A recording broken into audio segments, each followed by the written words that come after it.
さて、行き先は？って、もしかして僕、またメガネだけになってない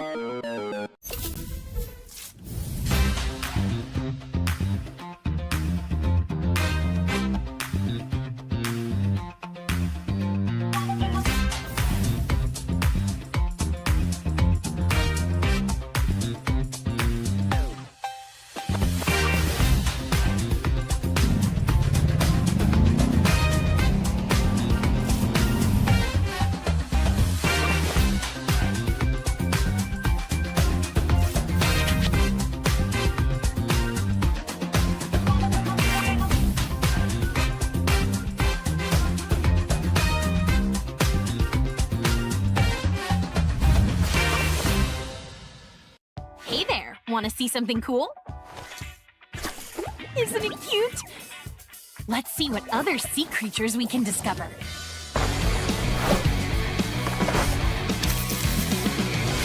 What beautiful scenes are hiding under the sea?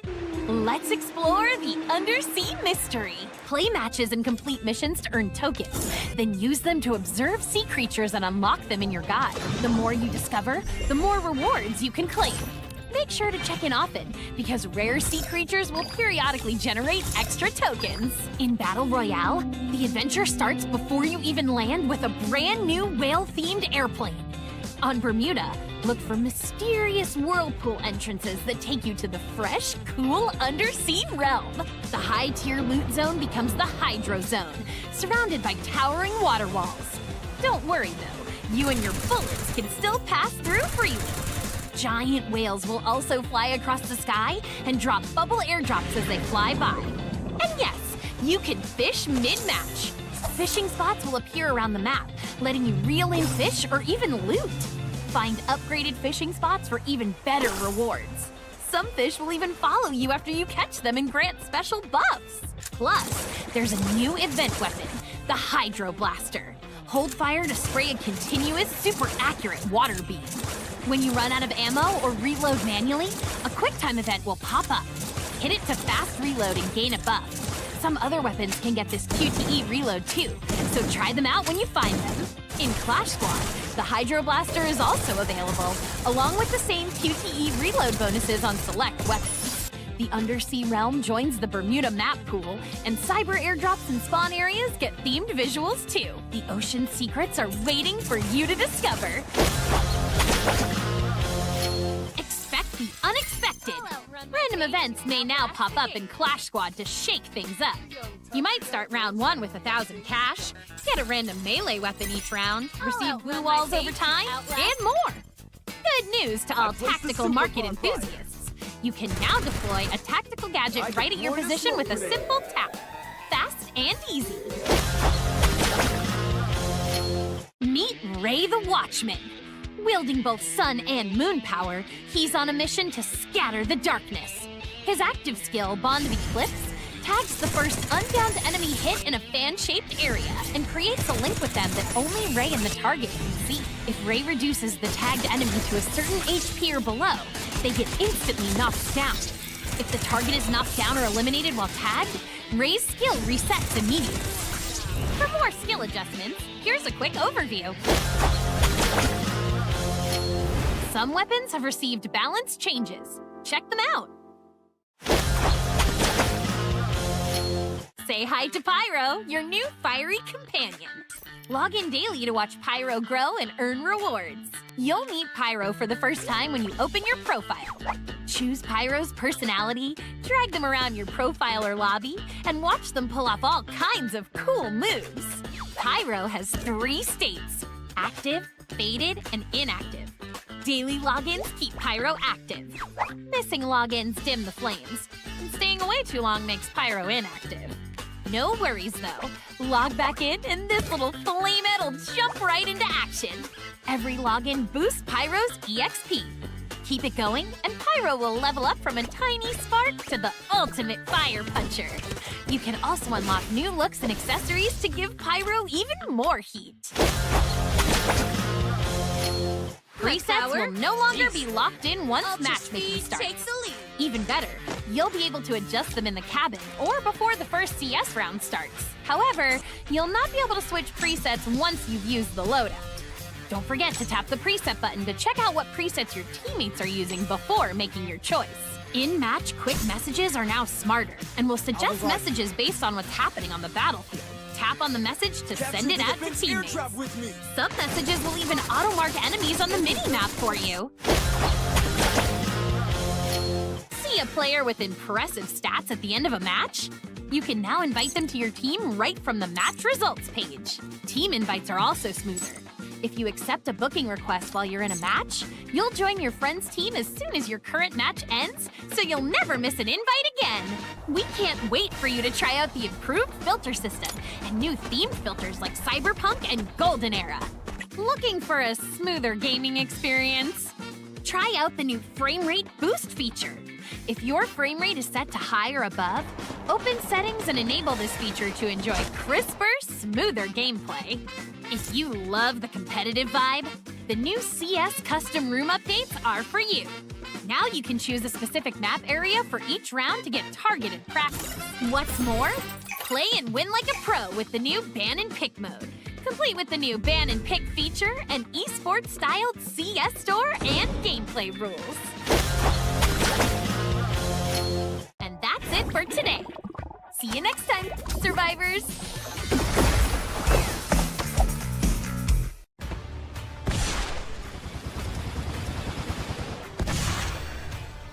Ate said the moon and the sun aren't rivals. I still believe in that.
おい！それスノボじゃなくて人体だから。それにこれってケツでブレーキかけるやつだし、吉原大炎上の次は異世界大炎上なんてシャレになりませんから。バカ！これぐらい犠牲を払ってこそコラボに対しての俺たちの気合が伝わるってもんだろ。金ちゃんの言う通りある。コラボのためなら尻の一つや二つ差し足して当然ね。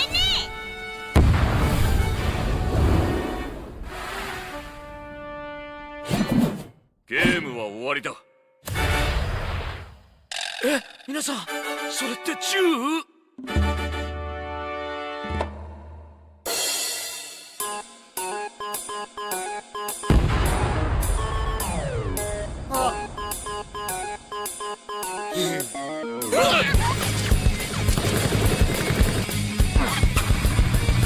逃げるぞ、カグラ！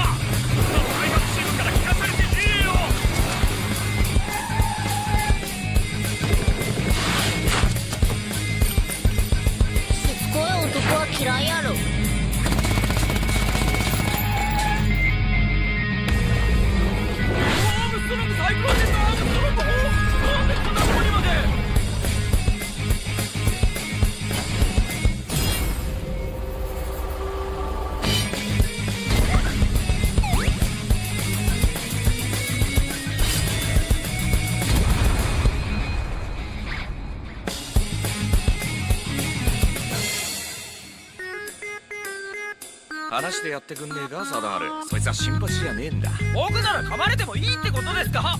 ケリーさん本当にごめんなさい。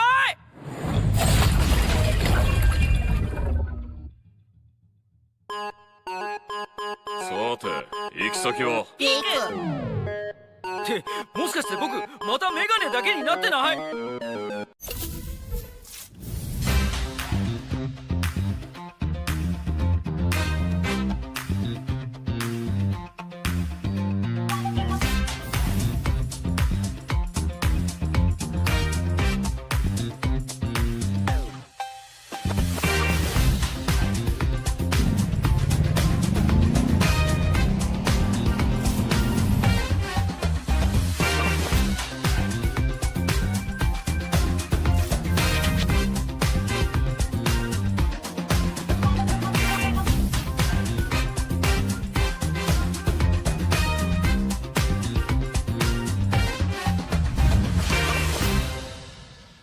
？Hey there, want to see something cool?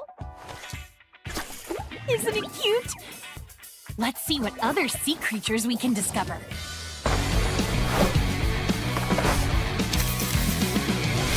What beautiful scenes are hiding under the sea?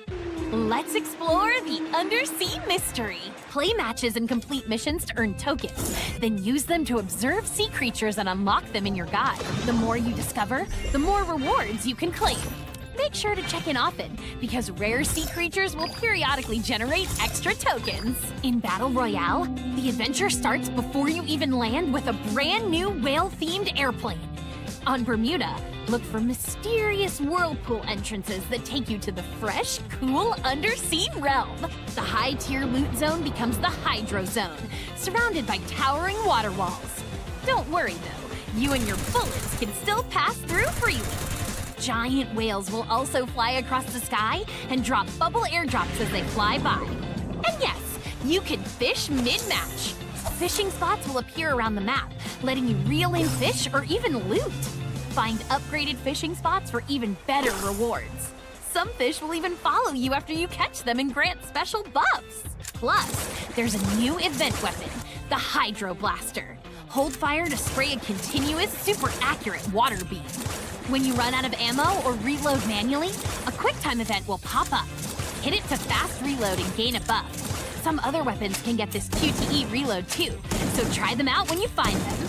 In Clash Squad, the Hydro Blaster is also available, along with the same QTE reload bonuses on select weapons. The Undersea Realm joins the Bermuda map pool, and cyber airdrops and spawn areas get themed visuals too. The ocean secrets are waiting for you to discover.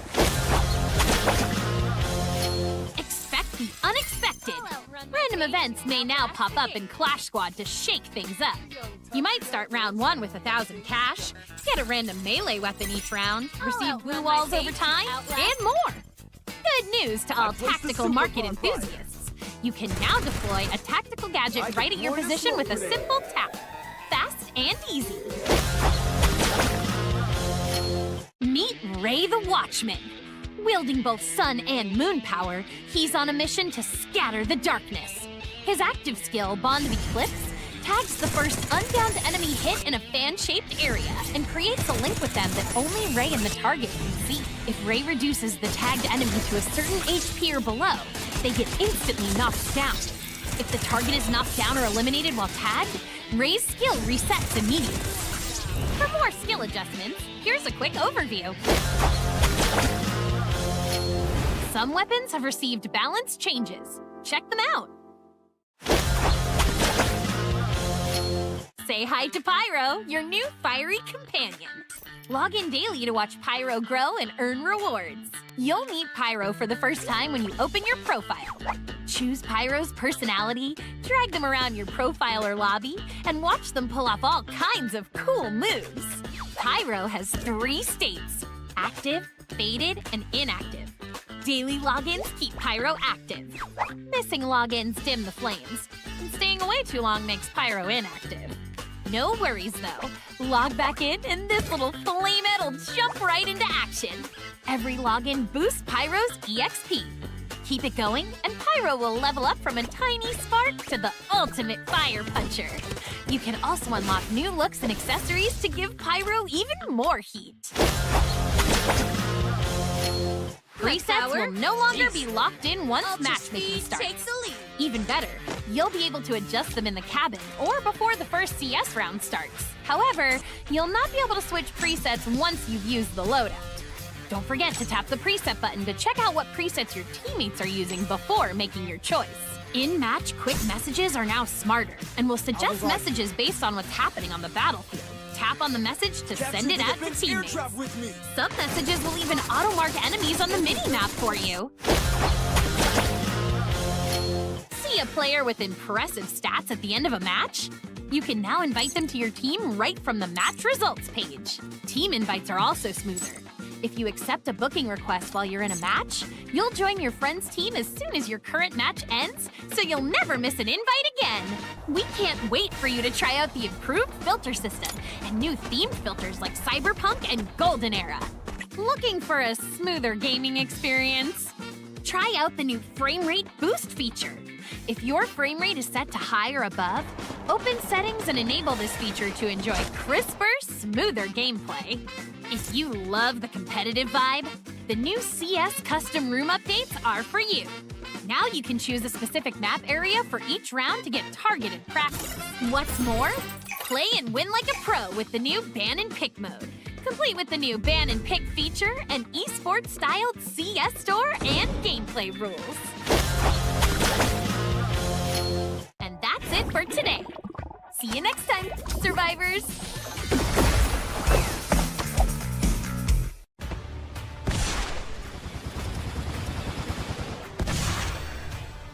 Ate said the moon and the sun aren't rivals. I still believe in that.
おい！それスノボじゃなくて人体だから。それにこれってケツでブレーキかけるやつだし、吉原大炎上の次は異世界大炎上なんてシャレになりませんから。バカ！これぐらい犠牲を払ってこそコラボに対しての俺たちの気合が伝わるってもんだろ。銀ちゃんの言う通りある。コラボのためなら尻の一つや二つ差し出して当然ね。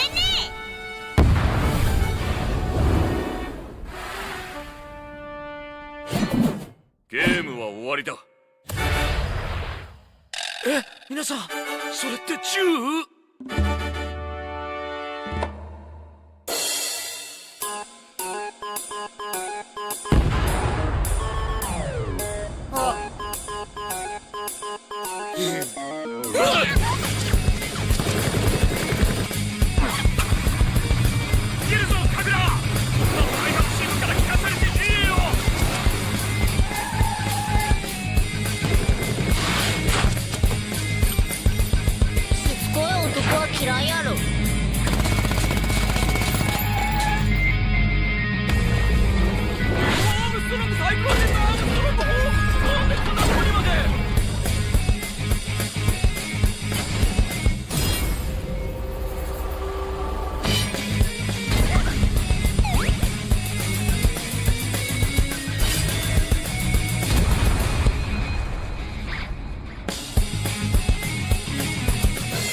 なしでやってくんねえか貞治。そいつは新橋じゃねえんだ。僕なら噛まれてもいいってことですか？ケリーさん本当にごめんなさい。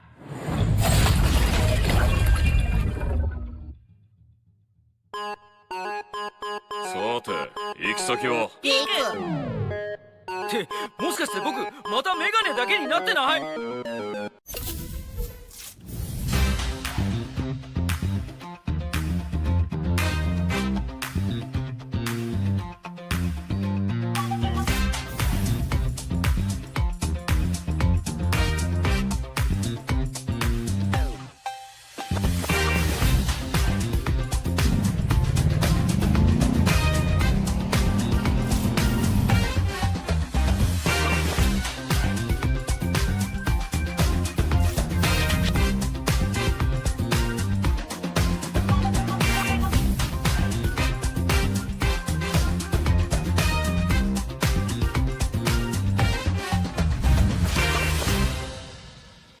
？Hey there, want to see something cool? Isn't it cute? Let's see what other sea creatures we can discover.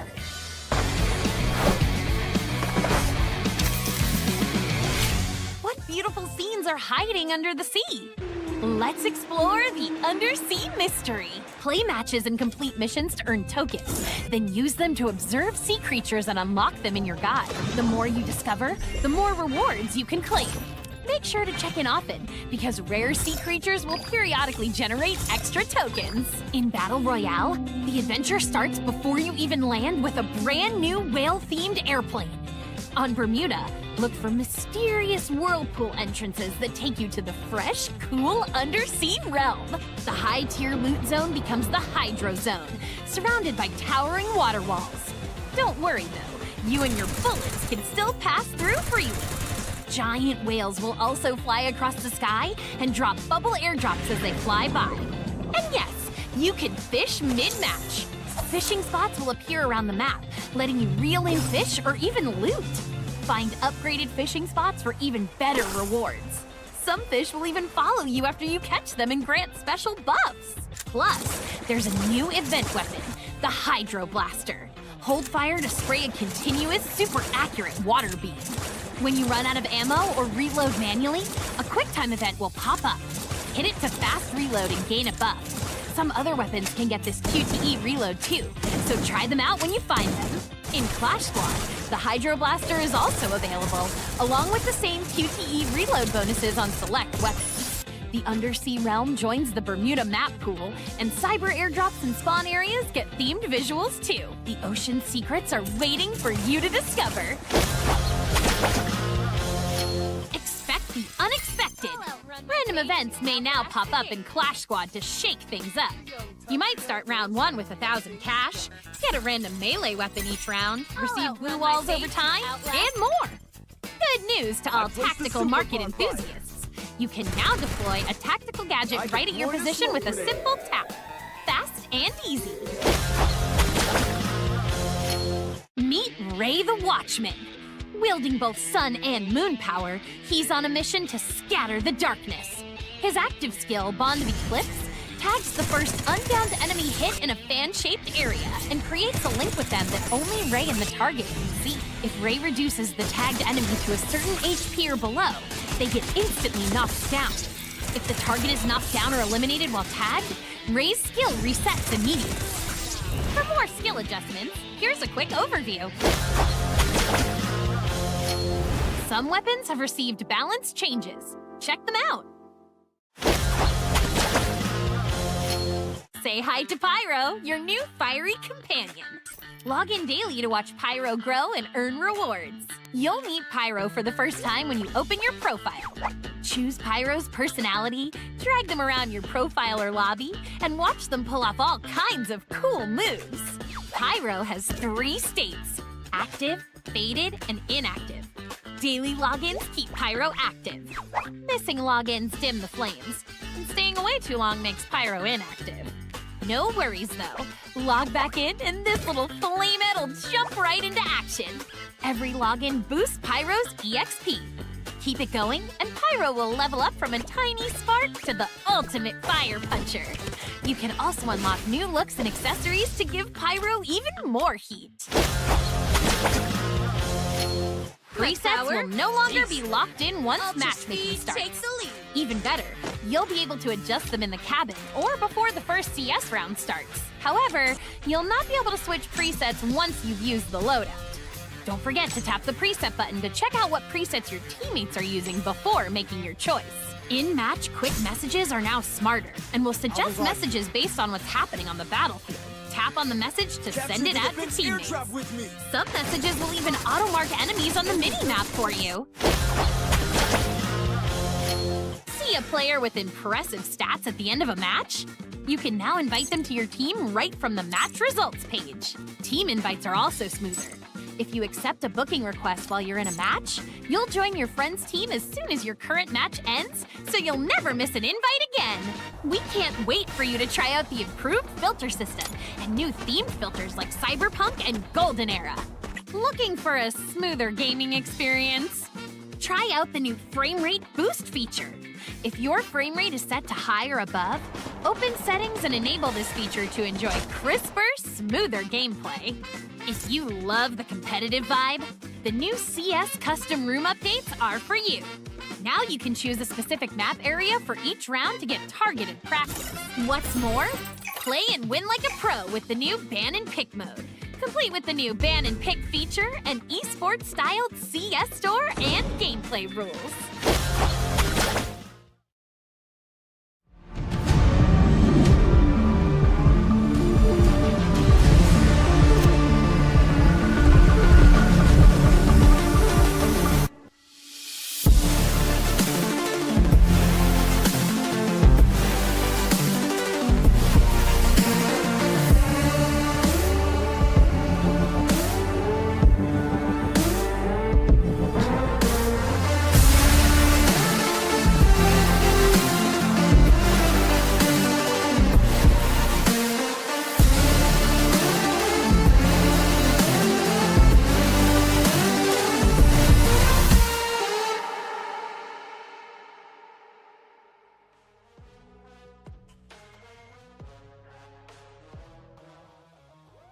From the blazing flames of the South Asia play-ins, 8 squads have risen through fire. Today, 18 of the deadliest teams in Asia step up into the arena. The 8 squads from the play-ins colliding head-on with the 10-seeded powerhouses. 3 groups, 12 games to earn points. Every placement, every elimination, and every booyah will count as they fight for the top 12 spots to qualify for the grand finals. This is where South Asia's thunder meets Southeast Asia's fire. Ladies and gentlemen, boys and girls, survivors of all ages, welcome to the free Fire Max Asia Invitational 2026 Spring main event. I am the Angel Mustachio, down here with my doppelganger from Purgatory, the one and only Lucifer.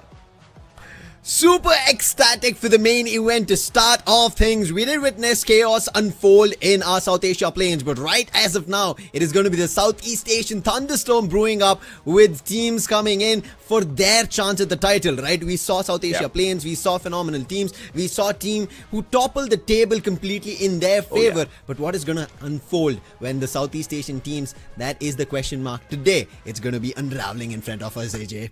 Absolutely, man. Play-ins dominated by India, we can all say, right? A total of 5 squads from India made it to the top. 2 Bangladeshi firehouses as well stepped on in. Team 2XD as well as Extreme X prove that they have exactly what it takes to play the qualifier as well as make it through into our main event. But what can they do here when they bump into some squads that were worthy enough to be invited directly into our main event? That's exactly what we got to see. Will Revenant XSpark be able to set themselves ablaze not just here in the main event but also get into the grand finals and get things done? Because being able to activate Champion Rush is only condition number 1, and we know for a fact they can definitely make a 4 booyah run within a day to do that. But can they get a booyah when it counts the most, when all of the other titans are competing for it as well?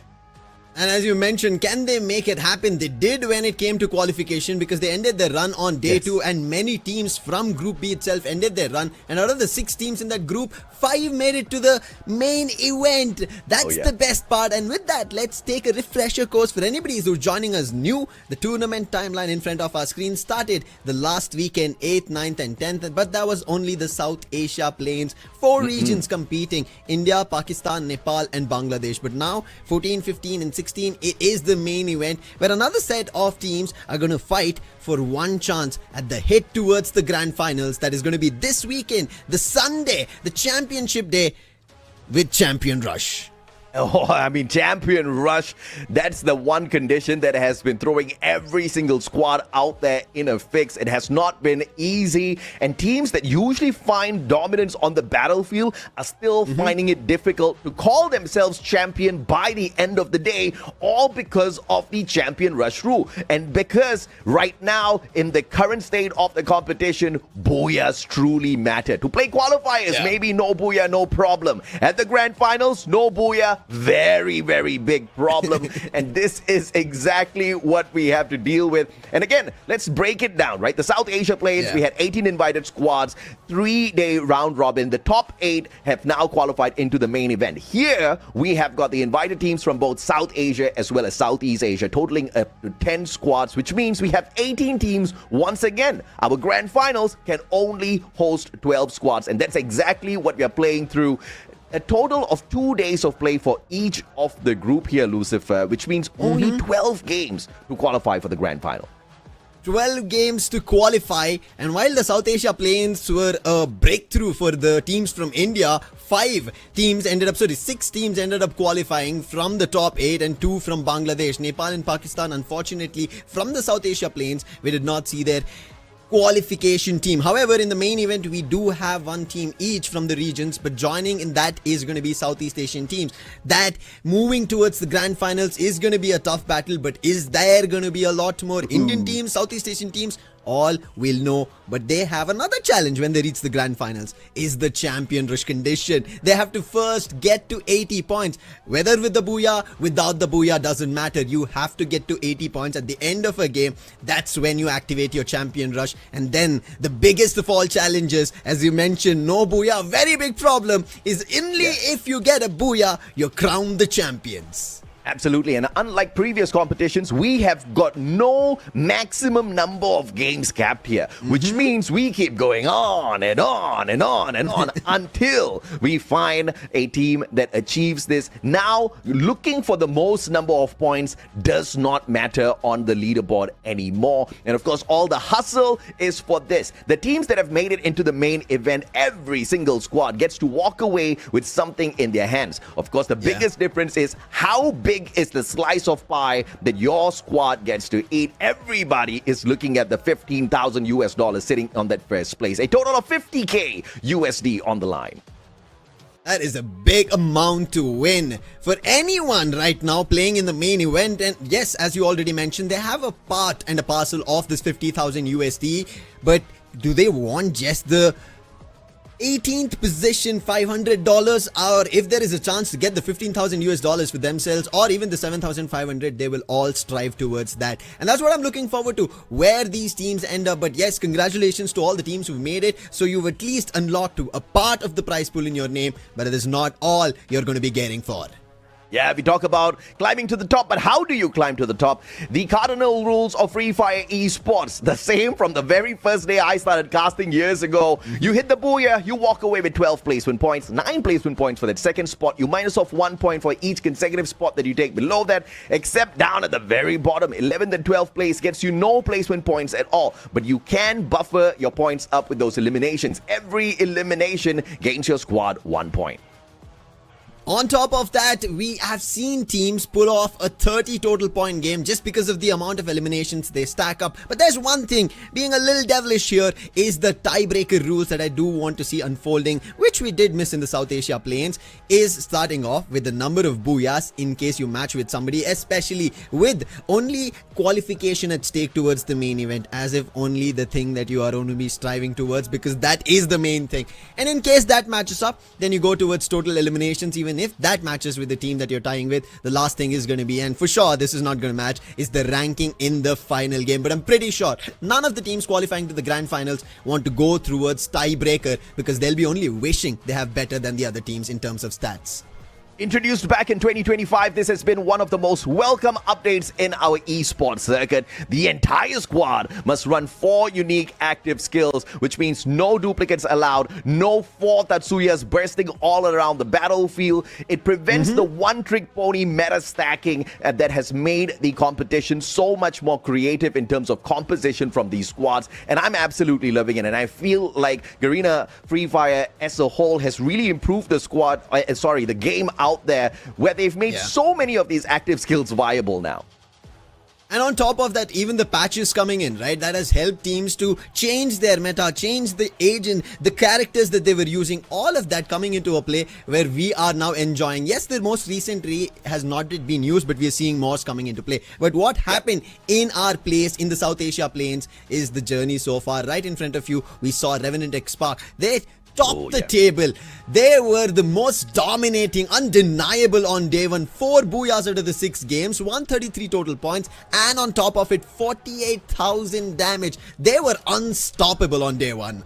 The OB53 update has been a huge blessing for all of the snipers out there. You ask players like Vincent, they'll definitely agree with me, because the snipers are empowered to find these shots from afar. The snipers have been buffed up to no end. You now have got the same damage onto the limbs like you have on the body, which is a huge deal breaker here for some of the squads out there who have been looking for big points. And I think they have been abused very well by these squads who have pushed a little bit more prioritization onto their snipers. Revenant XSpark, definitely, they lit up the day on day 1. I can say pretty much they found a majority of their qualifier points on this day number 1, but that was not the only day where they performed, right? Day number 3 as well, we saw them go back in there and bring so much of pressure, but no booyahs on that second day of play though, which makes me very worried, because you kind of need those booyahs more towards the end of the competition rather than the start. So I'm waiting to see what kind of Revenant XSpark we find out there today as well.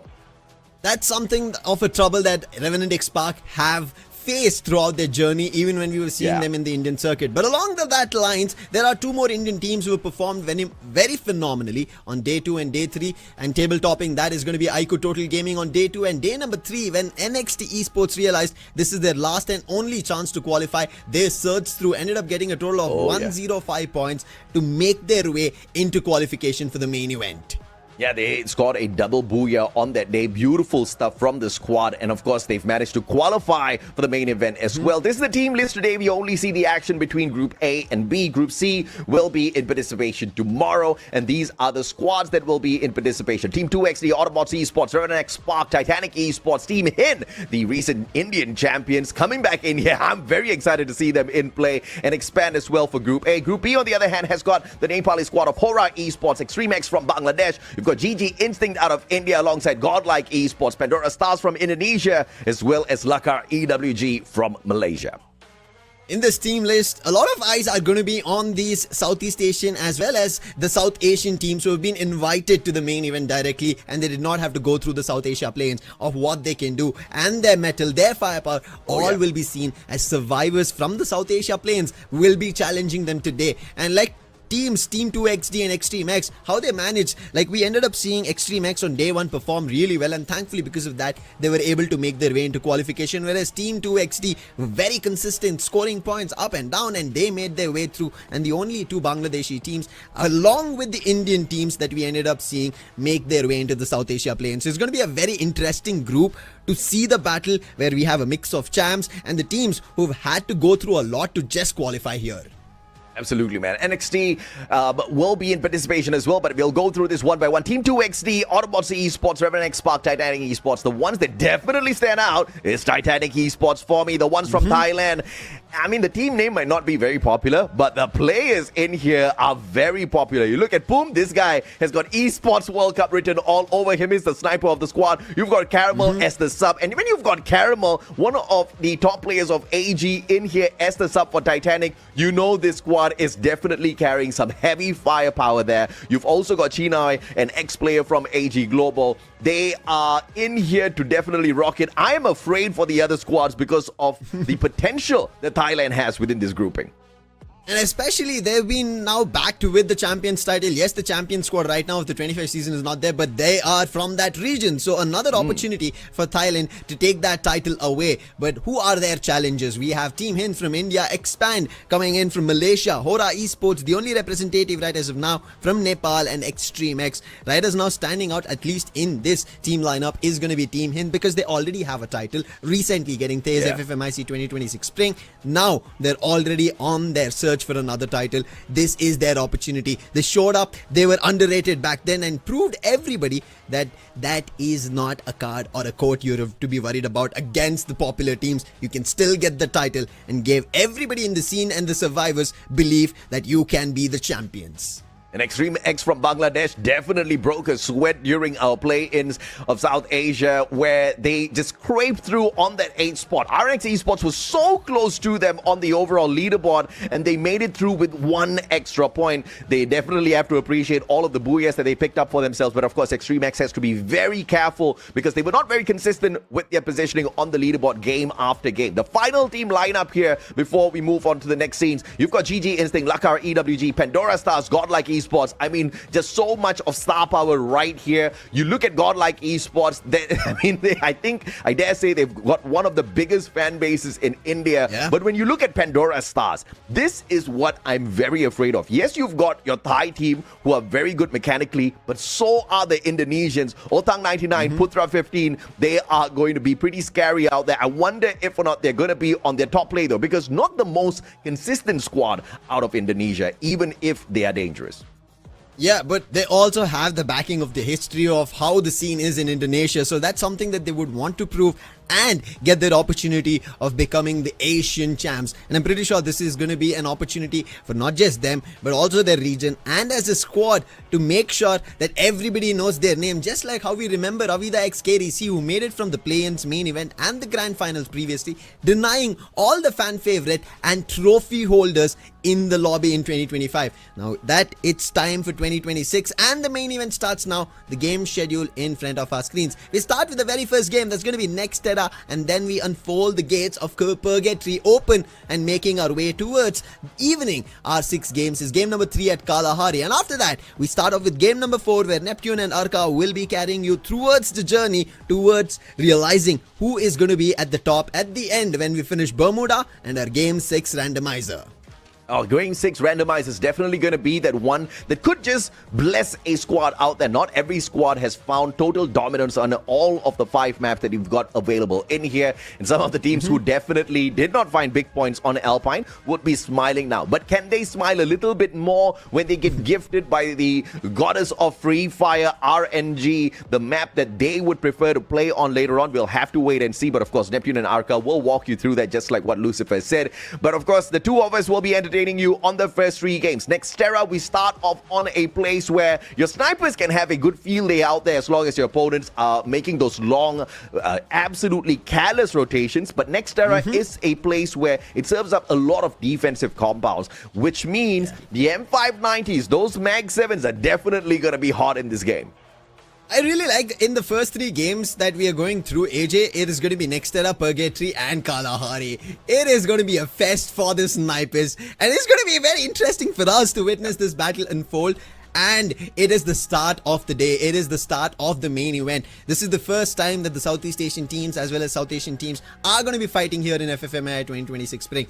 That makes it even more exciting to see who actually is going to be able to rise through fire today. While South Asian Plains challenge is done for the teams, they have to now figure out, can they make it to the main event? That is the biggest of challenges. We already spoke about how Group B, right? Majority of the teams from there made it out. But now and today, it is not going to be that easy. One group understanding of where the lobby is at, how they have to fight, how much points they need to accumulate. It could not be as that challenging. It could get even more exponentially hard.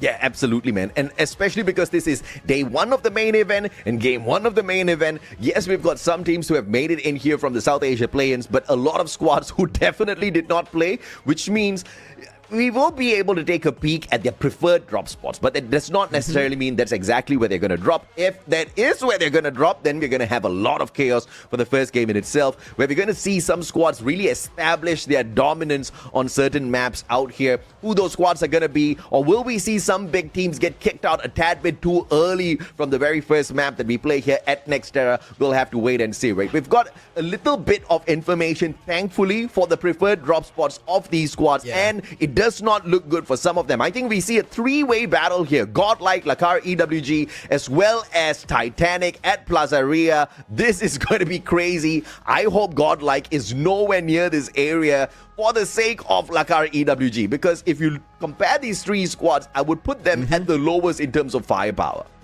Yeah, I agree. I think especially looking at their records as well, Godlike have not had a day one great start at all whenever it comes into starting their play. And today being the day one of the main event could strike trouble, but hey, they've at least coped up their way towards when we saw in the South Asian Plains. But when you spoke about the three-way standoff, I ended up seeing even another three-way clash all the way from Intellect Center, Twin Bridge and Zipway. 6 squads in total will be fighting it out, with Revenant XSpark and Extreme X starting it off, then Team 2XT and Expand, and then we end up seeing Pandora Stars and GG Instinct. Out of this, yes, we all are excited to see what the Southeast Asian teams start bringing in the main event, AJ, but one team that strikes a name for me is going to be GG Instinct. These guys are the troublemakers. They wait at the edges of the zone. Teams who are trying to rotate, catch them off guard and start getting their eliminations, and even trouble them so much that they don't manage to qualify.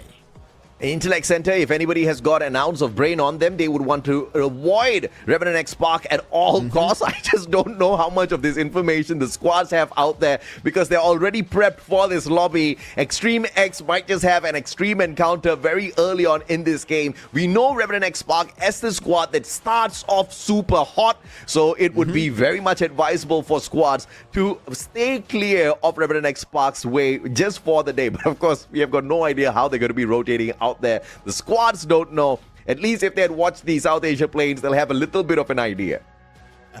While we speak about ideas, AJ, if teams they've figured out what they can do, and even we kind of talk about if teams have read opponents' strategies to figure out can they take them down. And that's something that we also do here on Desk, is try to predict if we could make our predictions for the game number 1 in if it does work out. And I can see we've at least gone with 2 names which are same on either end. That's going to be Titanic as well as Revenant XSpark. And then we've still picked the region as being same is from Bangladesh, Team 2XT at your end, and I pick up Extreme X.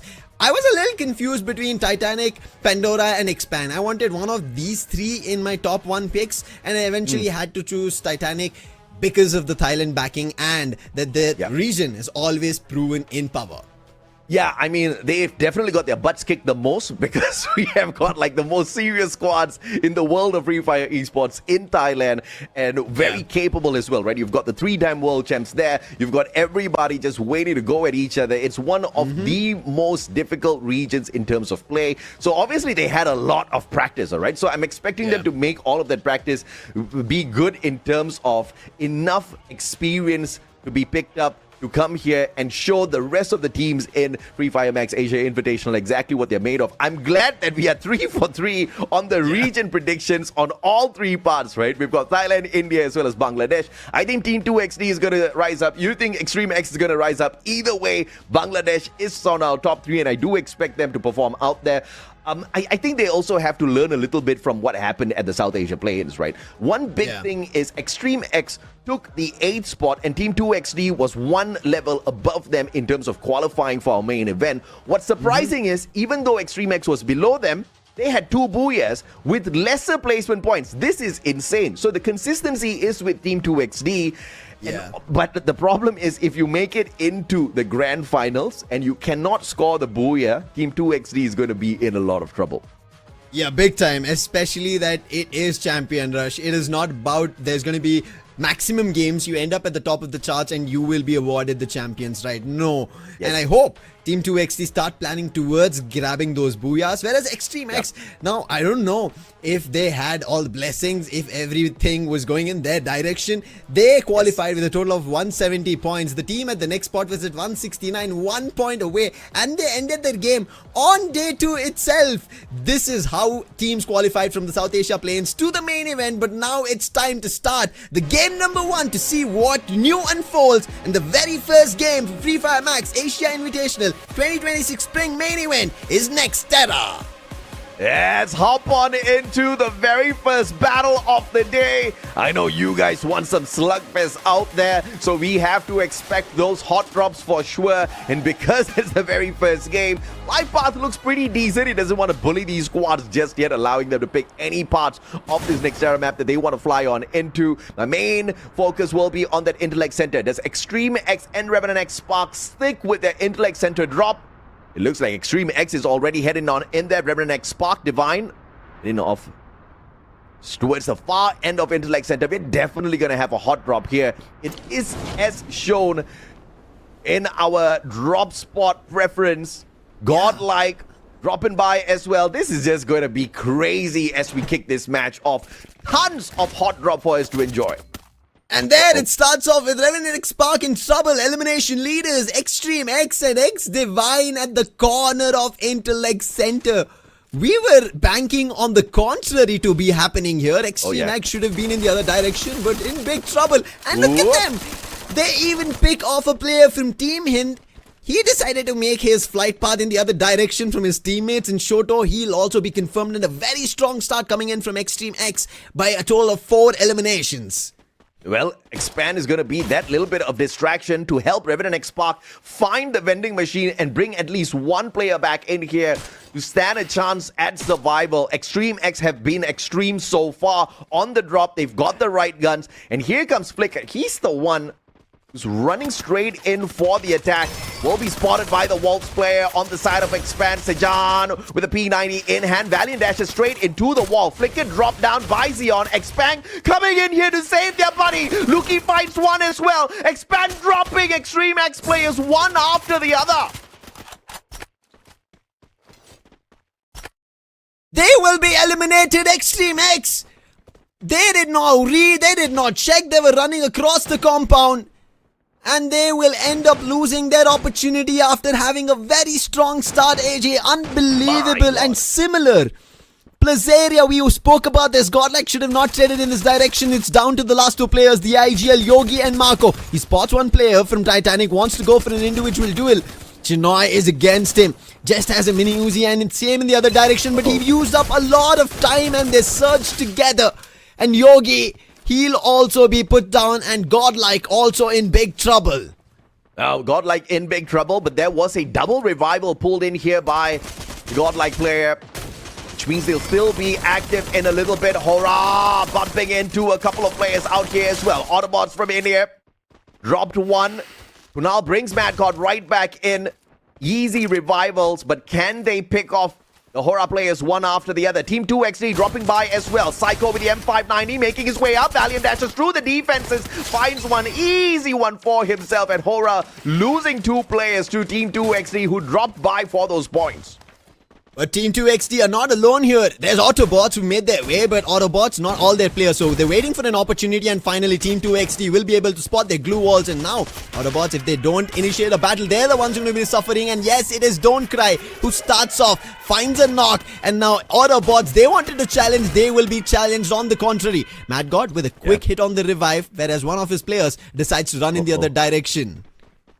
Pandora running straight at Team 2XD. Godlike might just have a little bit of a blessing here. Autobots watching all of this breakdown. They could just interfere towards the tail end of this battle. Team 2XD might be in a little bit of trouble now as Pandora has got the advantage. They are fully healed.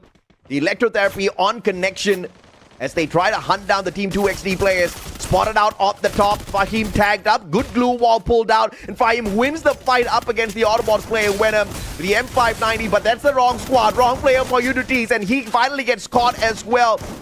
Just a few extra seconds of survival for Fahim finally comes to an end. But that's the only player that will be in the compound, but pulled in for a revival as well. And now Godlike versus Pandora kicks off. It seems like this blessing in disguise almost is working in Godlike's favor. Quick on that hit and grab the elimination on Notang. And now they instantly back off. They don't want to continue this fight and even get their players back up. Yogi is now back in action. That was quick play coming in from Godlike. Even after not having a strong start, they still have a lot of challenges that they have to be battling throughout Solara. Now next era. One of their strong games is what we kind of expect that they would want to start on, but that's not always what we end up seeing. But Pandora on the other end, they were the ones who made a challenge here against Team 2XT, did win it out, but did not predict that there is another squad that they have to be worried about. Very smart play from Godlike, backing away as they waited for their active skills to refresh. And you see that Valiant Dash used perfectly there. Pandora did not see that one coming. Brilliant play for Godlike, just buying enough time. The moment those active skills refresh, they went in there for the rush. Nobita will be lost here in that battle, but an easy revival comes on through. Marco can afford to buy back another player, but I'm sure they don't want to lose another one. Pandora only with Theo now in this compound. And I'm very sure he's not too worried about losing his life.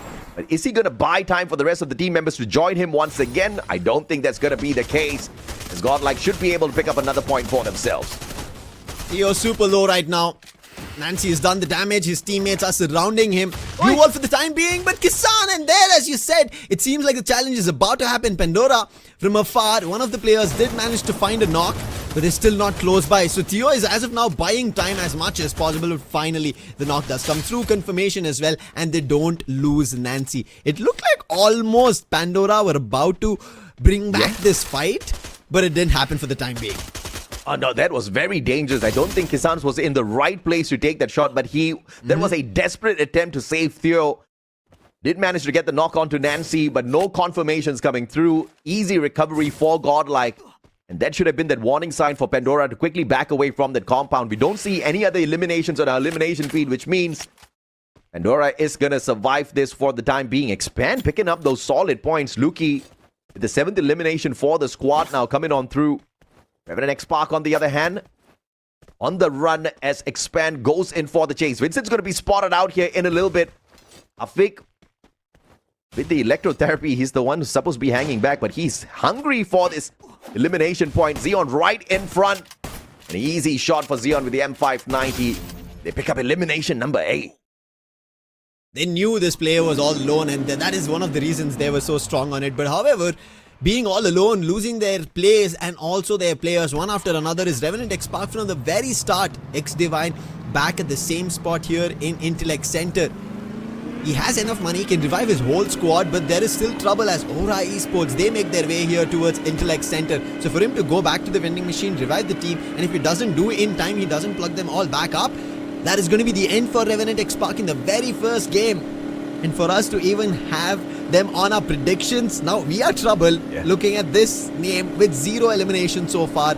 Only X-Divine using the boost, making a run in as ends of next era's lands and finding a vending machine if possible. No trouble. He got 2,200 coins on him. He will get the full squad back in here. I have trust in Revenant XSpark. I'm not going to predict them for the next game. I'm 3 eliminations strong so far. The Indian champs eliminated so early by the Indian counterparts. Autobotz shots from afar. Early end to Team Hind. Only 3 points in the bag for them before they got taken out. What a play from Autobotz. Earlier, we did see them. They were a little troubled when the fight was happening at Mudside. They were, yes, forced off that position, but now confidently end up taking a team out of the race in the very first game. Expand, after troubling Revenant XSpark, have spotted another squad taking shots at them, and that's going to be Team 2XT. Right at the edge of the play zone. Team 2XT, this is the very first game. They would want to make it count, and as you already mentioned, they need to start playing games for the booyah, not just the placement points and eliminations. They need to plan for booyahs, and that's how they could maybe become the champions and even make Bangladesh completely proud. So we've got a Cassie Morse on the side of Expand. They're definitely in here with the right skills to play an aggressive game. Horaa, on the other hand, we haven't really seen this narrow in play just yet. Perhaps this will be gifted to us as Titanic. looks to set an appointment with Horaa before they make it into the next compound. I think the boys of Horaa have been spotted out already. This next circle is definitely not going to be forcing them out of their defenses just yet. And by the looks of things, both Titanic and Horaa will be waiting for a little bit of information on the next circle before they decide if or not they want to move out. Lakar EWG, on the other hand, spotting out Autobotz, and this is a big fight on hand. Autobotz, they did end up eliminating a team, but now Lakar EWG, they're going to be a new team in the lobby, and the very first opening was found, but quick trade coming in from Luki. That was just a knock for the time being, but GG Instinct, the troublemakers, are also going to be nearby, and with the Bolt Maker, Luki is trying to just buy some time while Expand, they find their opportunity to even trouble Lakar EWG. And if this continues, Lakar, who wanted to make their intro towards Autobotz and try to win that fight out, are going to be in trouble just because of the scope coming in from Luki. Yes, still a great defensive spot for Lakar EWG. Revenant XSpark, I mean, took him a while, but Divine has brought the full squad back in here for the play. Lakar EWG being pressured by Expand, but we don't even see them on the free cam. I wonder what position they are holding right now. GG Instincts from afar are least of the problems of Lakar EWG right now. Autobotz, I thought this was going to be a big fight between Lakar and Autobotz, but this one just doesn't come through just yet. GG Instinct spotted out. Lakar EWG thinks this is the squad that was shooting at them, but it is not. They get the first knock. Beautiful. Riptide Rhythm sent on fourth as well. The glue wall's broken down, but GG Instinct just hopping away to safety. They'll be happy. They make it across. Nothing much to be worried about for the time being, but the zone's closing in. This is already a strategy that we spoke about, GG Instinct. They love playing at the edges of the play zone, but that also does strike trouble. But for the time being, nice binoculars coming into play, coming in from Lakar EWG. Now they're again thinking, wait, if that's not the team and they're at the edge of the play zone, which was the other team? And it rightly strikes towards Autobotz, and a great nade coming in from AK. He does big damage to Johan, and now Venom also in trouble with position compromised on the air one being used. This is going to be Lakar EWG trying to push and eliminate, but on the other end, Autobots also have another trouble. Yogi teams from so far W, and there it is, the nades that were being tossed relentlessly. AK does find the elimination. A phenomenal nade there by Arkid, just stealing that one away from Yogi. Yogi did the work, Arkid gets the point. Venom suffering because there's no vending machine around him. He's trying to figure out how can he bring back the rest of the Autobots players. Yogi now takes Arkid down. That's revenge if I ever saw one. It is, as of now, a revenge, but can he get the confirmation? Lakar EWG were earlier a little troubled by Expand, but then it did get fended off. And yes, that positioning coming in from Lakar EWG and them being hit from Expand, who are towards the northern side of the circle, is a surprise. But for the time being, Lakar EWG, knowing that they have the circle, are still staying there. And the compound for themselves, they're not giving anybody else an opportunity. So the only next circle gives us an idea of what's going to be unraveling, what's going to be happening. GG Instinct waiting for an opportunity, and what a shift! Leaves everybody, goes completely north, even Expand at the edge. And look at Expand hitting the right air one to get to know where Team 2XD is. The full squad now revealed.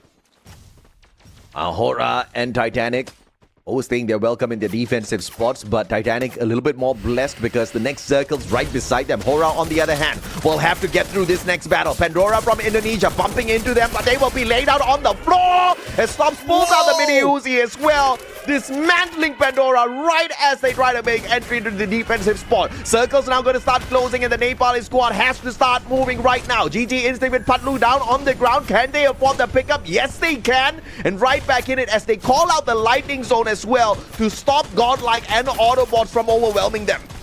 They've already put down Lakar EWG, and now on confirmations, and yes, so are they getting. But a nade parade coming in, and that is going to be an end. We just saw it on the feed. Titanic, these were the lads who made it happen, eliminating Revenant XSpark in the very first game. Until now, Revenant XSpark couldn't even land one elimination, and they get nothing so far.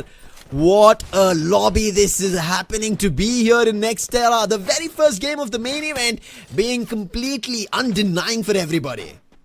Free Fire Max Asia Invitational Spring, definitely not disappointing. GG Instinct, 2-player down on the floor. Patlu picked right back up. Swaroop Is he gonna get that back up? Yes, he can in the next 1 second. Expand on the other hand, repositioning with the monster truck, bumping into the whole squad of GG Instinct. Great defensive plot here by the glue walls, pulled right back up here. Horaa getting a double for themselves, although Autobotz as well as Godlike. Autobotz eliminated as the final player could not find those revivals. Zeon going in with a split blitz, tags up Swaroop as well, and here comes that second round. Valiant Dash breaks down the defenses, and GG Instinct just with Patlu make that Nolu 14 eliminations turn into an Alu in that situation. They ate him up.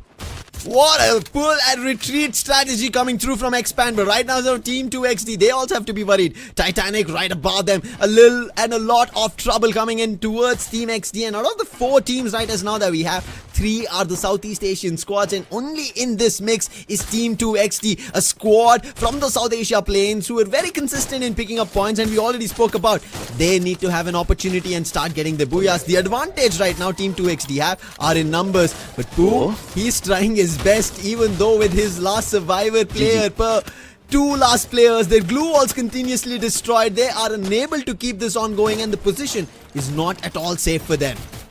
Yeah, now Horaa takes the Expand attention away, gives them the point. Expand is on a roll, 15 eliminations strong. Now focusing on the Horaa players, allowing Titanic to find a little bit of recovery. Horaa right down below. Here comes the glue wall melters out of Titanic as well, trying to break down the defenses of Team 2XD. Expand flanking around the left-hand side to meet Team 2XD. Smart positioning by the Malaysian squad as those glue wall melters now get laid out, forcing Team 2XD to go towards the very edge of the circle, splitting off into a 2-2. As Horaa takes out the final players of Titanic. That's the end for the Thai squad in this lobby. The battle between Malaysia, Nepal and Bangladesh for the first booyah of the day.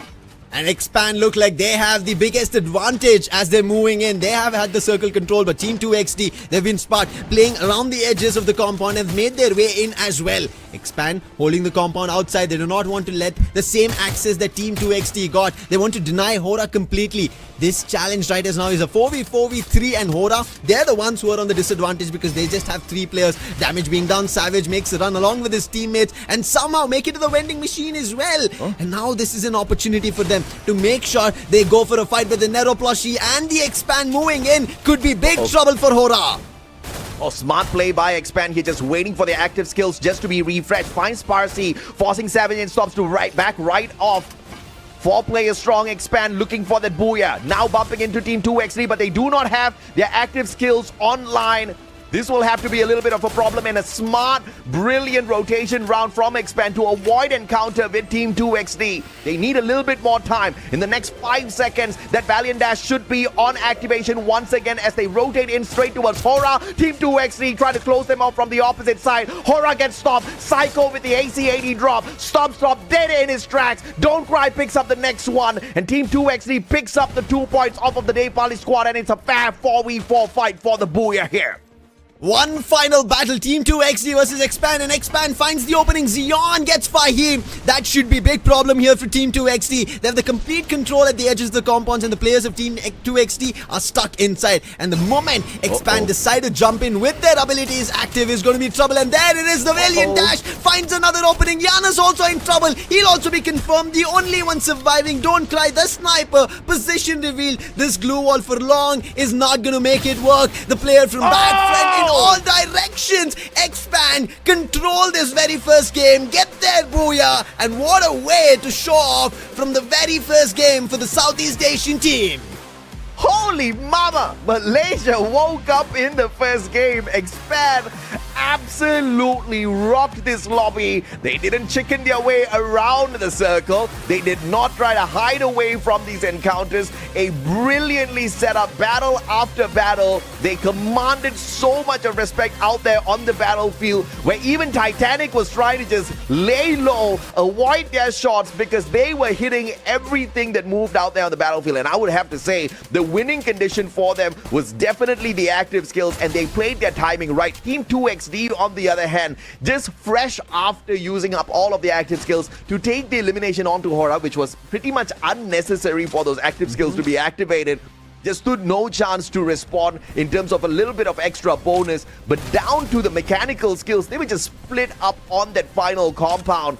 And Expand just had their way with them. Powered up with the electrotherapy. The Valiant Dash was still active on their side if they needed it. Team 2XD stood no chance in that final battle.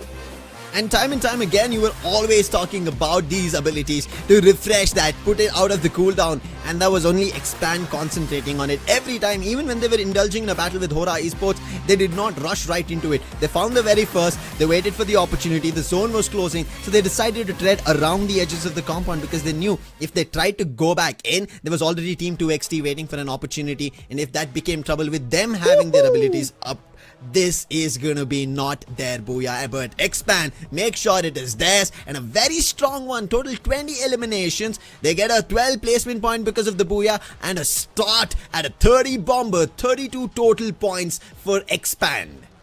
Yeah, solid run for Expand, but big respect to both Horaa from Nepal as well as Titanic Esports from Thailand as well. Although they don't get the second spot in terms of placement, they jump over Team 2XD, who was not very happy on the eliminations. Horaa, on the other hand, 14 eliminations strong in this lobby. A great game for both the Nepal, the only Nepal squad that we've got in here in the run. So I want to see more out of Horaa Esports. Titanic Esports, on the other hand, just a little bit too early of an exit. They were 4-man strong, but the place where they chose to have their final stand on was just way too open. They had to use so many of those resources, and Expand just had to be the squad that spotted them out. Team 2XD took shots at them as well. Horaa took shots at them as well. It was not easy for Titanic to remain surviving. But down at the bottom, this is so unexpected. Revenant XSpark, Team Hind, early elimination out of this lobby.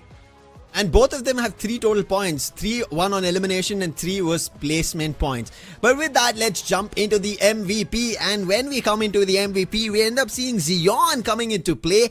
And he has DJ Alok as his main character active skill. This is what we spoke about. One unique active skill, bringing in a lot of new combinations for us to understand, which makes them a lot more viable for not just themselves but the team as a whole, and bringing in Alok makes his survivability even further. And with the Arvon already, and Olivia, Joseph and Nikita being the passive characters, brilliant stuff as a rusher with 5 eliminations, 10 assists AJ, and a damage of 5,300. This man was out of his mind in the very first game itself.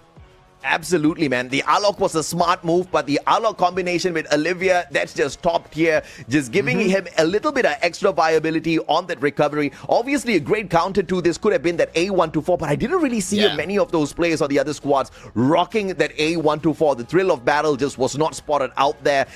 And this Alok could definitely dance around quite a little bit. Had the Car 98, and one of the things about Expand was almost all of their players were running those long-range weapons, either the marksman or the snipers, which is great for the current meta. You look at Waltz, and he brings in the Rocky as his pet as well, giving him more viability, and that's why the cooldown on his Valiant Dash was refreshing so fast. They didn't have to be out of the battle too long before they hopped right back in, and they had the Morse as well as Cassie. I don't think the Morse was very much used in this game by Luki, but that Cassie, that electrotherapy definitely was powering up Waltz in the right way. Zion as the rusher as well was just keeping the squad up on their feet. The team boosters worked out well in the team's favor, and Luki, although the Morse was not used much, the sniping skills was definitely abused. 8 eliminations and 11 knockdowns for the guy. We kept seeing his name in the feed as well. It was popping up. He troubled everybody, even Lakar EWG. That was one specific thing that we even captured while we were talking about it. From a distance, we already spoke. They were towards the north, and this team was towards the southern edge of the circle. Really brilliantly played, and on top of this, you have to give it to Afik as well. 2 eliminations, 4 knockouts, helping out Zion and Vals. I think brilliant stuff. 3 rushers and a mix in 1 sniper. This is a combination as deadly as it could come. Let's take a look at the circle analysis as we move with Expand getting their booyah. How it all started. They already got 8 eliminations in the very first one, and from there they kept moving towards Museum, and luckily Museum was the last place where the circle also ended. So from Farmtopia and around, they moved towards Museum, and that is their home ground, as I would say. They held their position and completely got a booyah for themselves, defended it from every other team, but never left the Museum. They became an artifact at the end of the day for this very first game of a booyah. Absolutely, man. I think Expand was definitely blessed by the circle for sure, but they managed their gameplay really well, right? They didn't have to move around outside in the open, and I think that was one of the weak points of Expand that we've managed to spot throughout many other competitions where they've been a part of. But with them not having to travel a lot out in the open, gave them that perfect advantage throughout this whole game, and they picked up those solid numbers, right? 8 eliminations within the very first circle in itself, and of course 3 eliminations towards the very end as they bumped into Team 2 XD as well as Horaa. Horaa was having a decent enough run, I would say. 14 eliminations for the Nepali squad is absolutely brilliant. I was not expecting them to have such an explosive start, but good on them. And now we have completed game number 1. The biggest question is going to be who can maintain that consistency, because a couple of squads that got eliminated early, Team Hind, Revenant XSpark, will definitely be looking for those bigger numbers this time round.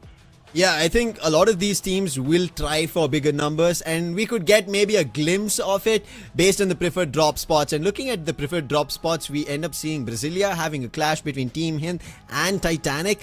Unfortunately, Titanic, their game number 1 did not go in the direction they wanted, did not have the numbers, but right now they would have another opportunity to re-avenge themselves. Fields also having an opportunity for a battle between Horaa as well as Expand. Another battle that we saw towards the end could start up in the very first one, but the biggest of troubles that I end up seeing is at Mount Villa.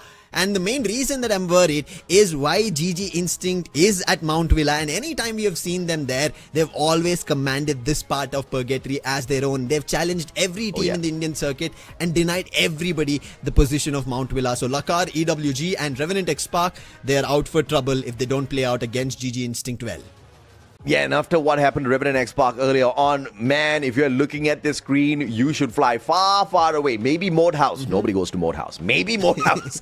Because you want to avoid a lot of the heat early game. I feel like Revenant XSpark, a great team for sure. You looked at, the stats they picked up out of our South Asia play-ins, a really solid squad, especially on the opening day. But they were not allowed to play at all. Constantly on that recovery, constantly on those revives. They were not given much of a chance to really pick up their momentum. Fingers crossed in this game number 2, Purgatory. First of all, the flight path needs to be very favorable to all of the squads. Secondly, the teams that did not pick up much points, like Revenant XSpark as well as Team Hind, they need to avoid these hot drops as much as possible. And Team Hind usually, of course, we have seen them move into Brasilia quite a little bit, but that's the hot spot, man. I mean, in a lobby where you're very used to your opponents, maybe, but in this very strange lobby with all of these other regions, maybe you want to play it a little safe.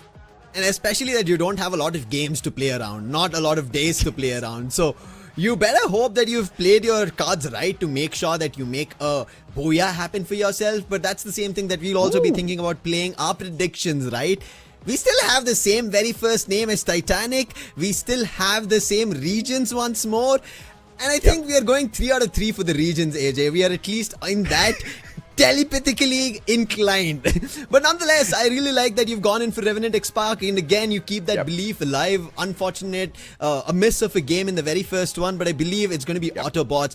They kind of had an off start towards when we saw at Mudside, but from there somehow recovered and did pick up elimination. So I feel like Autobotz might have an advantage moving towards our next game. That's going to be Purgatory. Along with them, I think Horaa is going to be in pick that you can blindly now move towards of how well they played. If they had numbers, if they had the circle, just like how Expand had, maybe Horaa could have also had their booyah.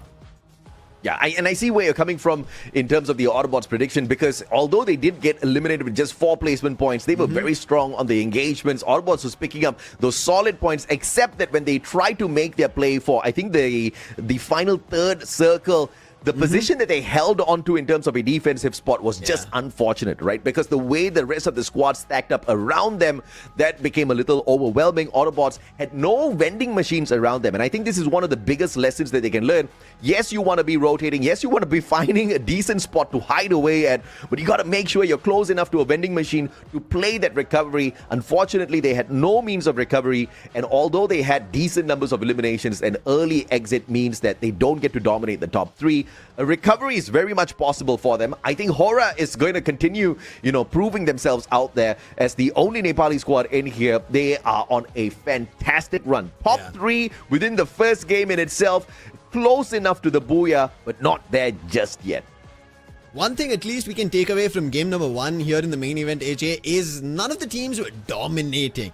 We cannot call them that this game was an outright their game. Yes, Expand got their booyah, thankfully because of the circle. We did not see them going in for a lot of engagement. So That's true. in that course, I feel like there is still an opportunity for some of these teams to take up that opportunity, take up this ladder, or maybe even the throne and tell that we right now rule the FFMAI 2026 spring, at least in the main event, which kind of was done from Revenant XSpark on day 1. Unbelievable run.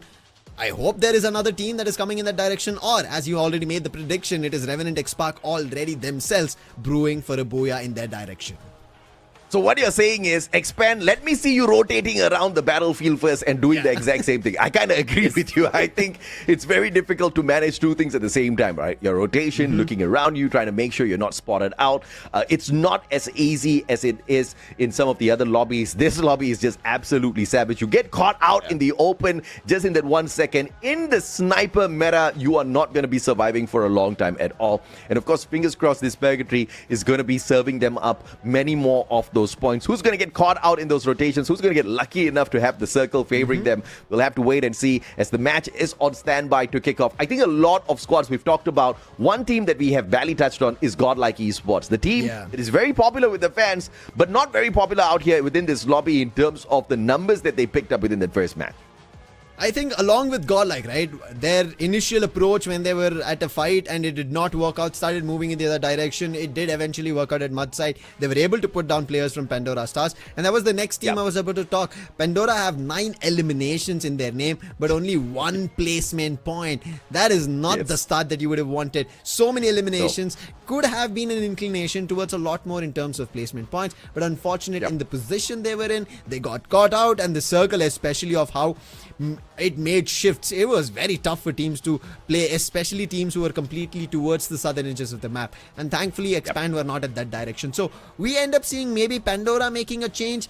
Along with Pandora, another team that I would want to talk about is Lakar EWG. Really good position. From that position itself, they were annoying so many teams, but when it came to making a move, they were not ready, and GG Instinct made a move and instantly wiped out Lakar EWG. So what happens now moving into Purgatory? We have to wait and watch. Yeah, we definitely have to wait and watch. It was a tad bit unfortunate, and that was an explosive game, Lucifer. 101 eliminations in that match. I mean, everybody was just finding stray bullets flying all around the battlefield. It was crazy. Every single squad got some sort of elimination points to their side, except Revenant XSpark. I mean, can you believe it? After an explosive day 1 at the South Asia Play-ins, they walk into game number 1 here on our main event, not picking up a single elimination. That definitely has to sting. And Revenant XSpark, hopefully that is their wake-up call, right? Because this is one of the favorite squads out of India to perhaps just win the whole thing at the end of the day, looking at how brilliantly they played. Because luck hasn't really been on their side. I think you have pointed this out as well. You know, at play-ins, they had the maximum number of points to head on in, and they could not become champions. I mean, day 2 on the grand finals day, they really couldn't make that cut, and I think it would have definitely hurt a lot for them. So maybe the hurt coming through a little bit early in this main event is good for Team Revenant XSpark. And I second that choice. I think teams need to understand that if they're going to be getting hit upon, if they're going to make misses, if unfortunately they end up fumbling, it's an opportunity to correct the mistakes very early on. Prepare yourself for the grand finals. So Revenant XSpark not having a great start, as you already even mentioned, 12 games in total. If you end up messing up your very first game, there's still 11 games. But you cannot keep just counting the games and not counting your own eliminations and placement points. That is going to be crucial to get yourselves to the top 8 out of the 18 teams. You have to be in the top 8 to make sure that nobody pushes you out of the top 12. Somehow of how teams managed to qualify. They were in top 1, but right now moving towards Purgatory, they are at the bottom. Now time to rise up in this ground. Make sure that they can find an opportunity like everybody else is, but the Southeast Asian teams have started with the booyah. Who is gonna get the second one? Yeah, absolutely, man. Let's see if or not Expand can go back to back here. Maybe this is that awakening for the squad. Been a couple of years since they have been in the main conversation. Every time they've been in the main conversation the past couple of years is how they have not been able to keep up with their past glory. This is a phenomenal start for the team. 32 points in the first matchup in itself, as we see them heading straight out towards Fields and Ski Lodge. But a couple of hot drops perhaps at Brasilia is what we are not going to see, as Team Hind is actually making their way down instead. GG Instinct on the other end with Extreme X. This is what we already spoke about, a battle that could brew up. GG Instinct. Seems like they've moved in the other direction while we thought it is going to be a battle towards Mount Villa itself. But now at least they've surrounded Extreme X, and Extreme X in game number 1 comparison, AJ, had a really good start against Revenant XSpark, challenged them at Intellect Center, ended up getting 4 eliminations, but that also ended up being their very first loss, as we did see that they went down to expand themselves and an opening is found. Nero's plushie, Cryomine being used to force off Swaroop from his position as they try to rush towards him, but it seems like Extreme X are walking right towards GG Instinct's play. See how will GG Instinct play with this one, because Rusty has got a great spot onto Swaroop. He's forcing his life down just a tad bit here before they push on out. Ice Grenade is going to hit Patlu. And the team of GG Instinct is just spread wide out here. I don't think this is a great idea. Extreme X on the other hand, sticking together. Great play. And Sejan just circles around, pulls out the Winchester as well. He gets a double for himself. Early game, Sejan's on fire as the elimination leaders. What a start once again coming in here from Extreme X, and Tiger will be forced to bring back one of his players.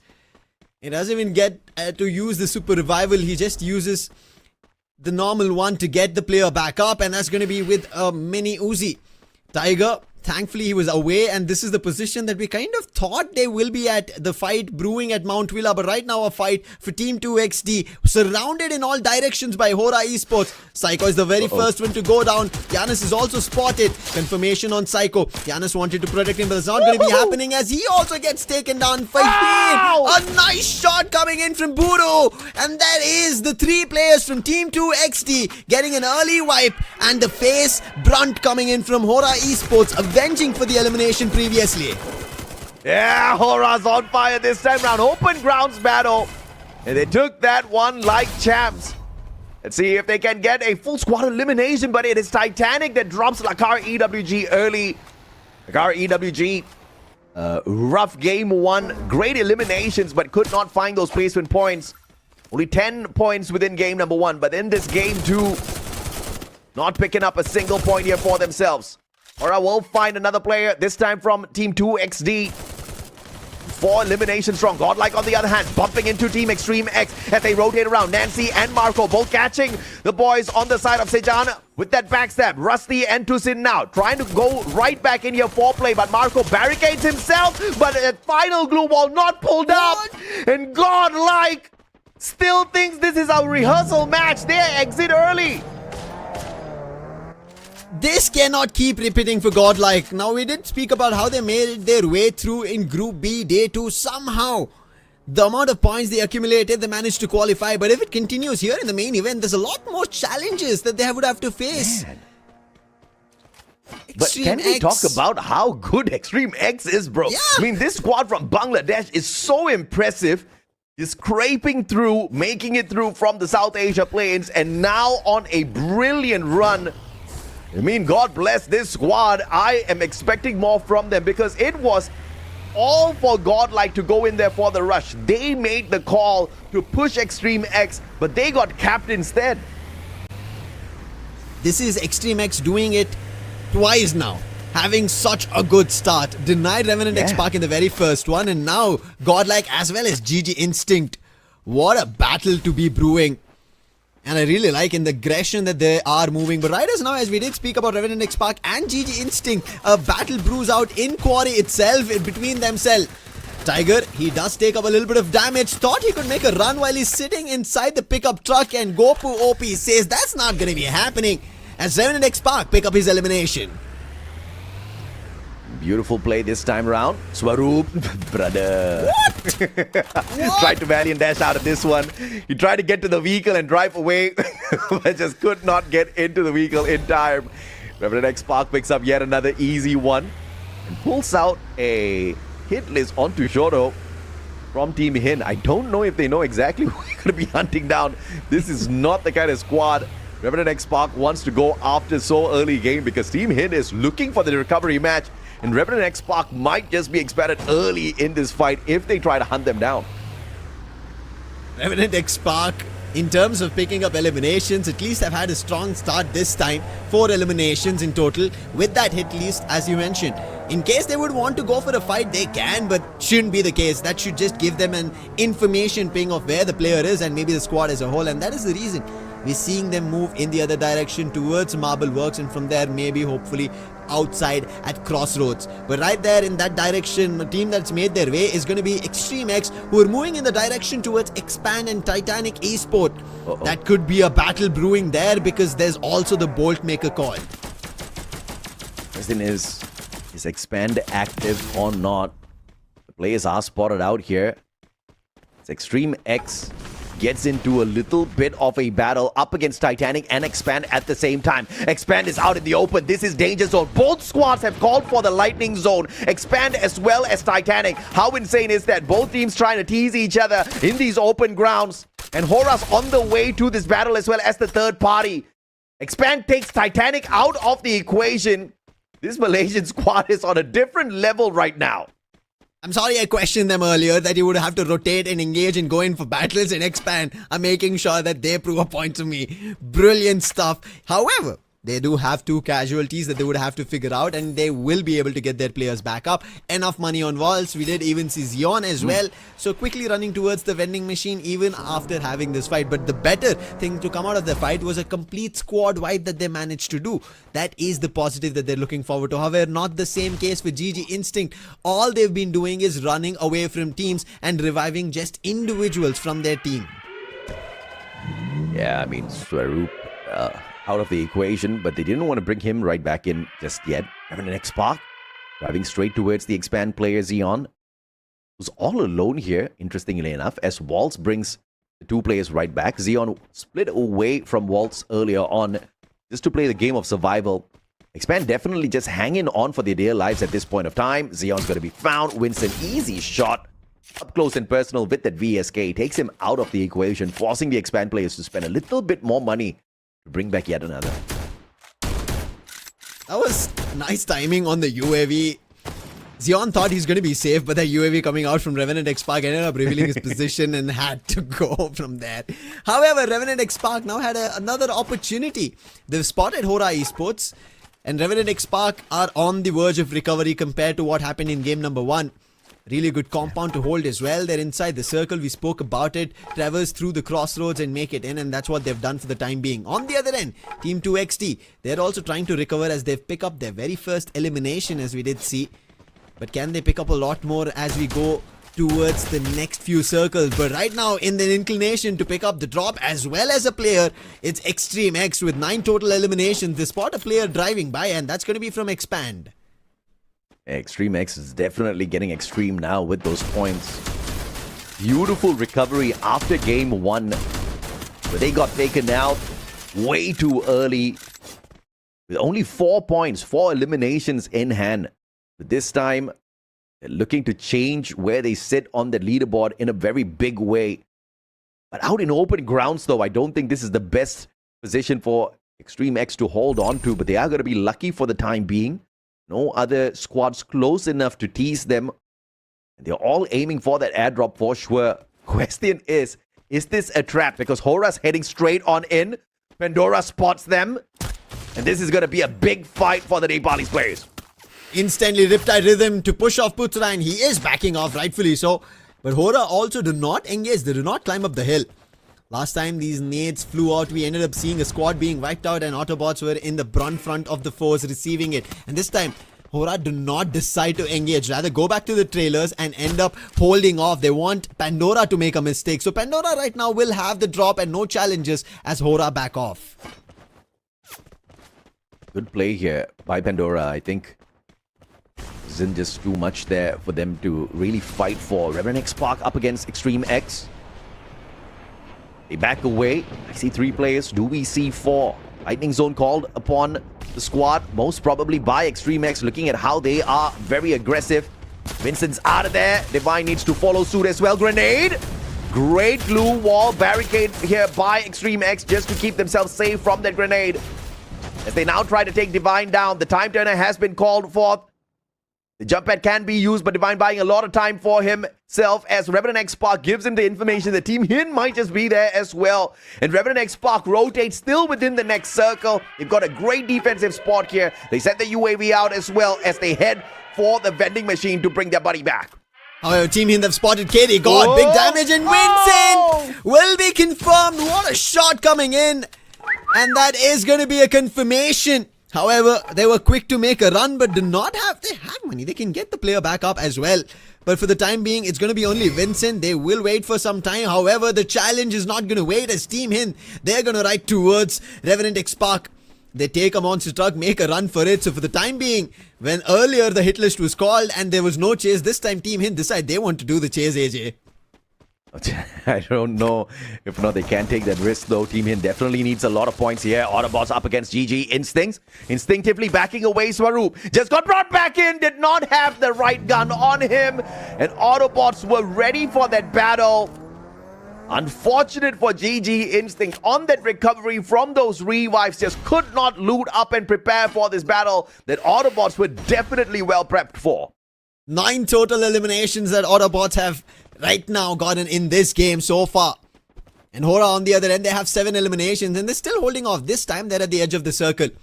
And same place where Autobots could maybe drop by. One of the players from Autobots who just got revived is right now hovering in that direction. On the other end, Revenant XSpark, they managed to get their players who are also making a drop. But look at that!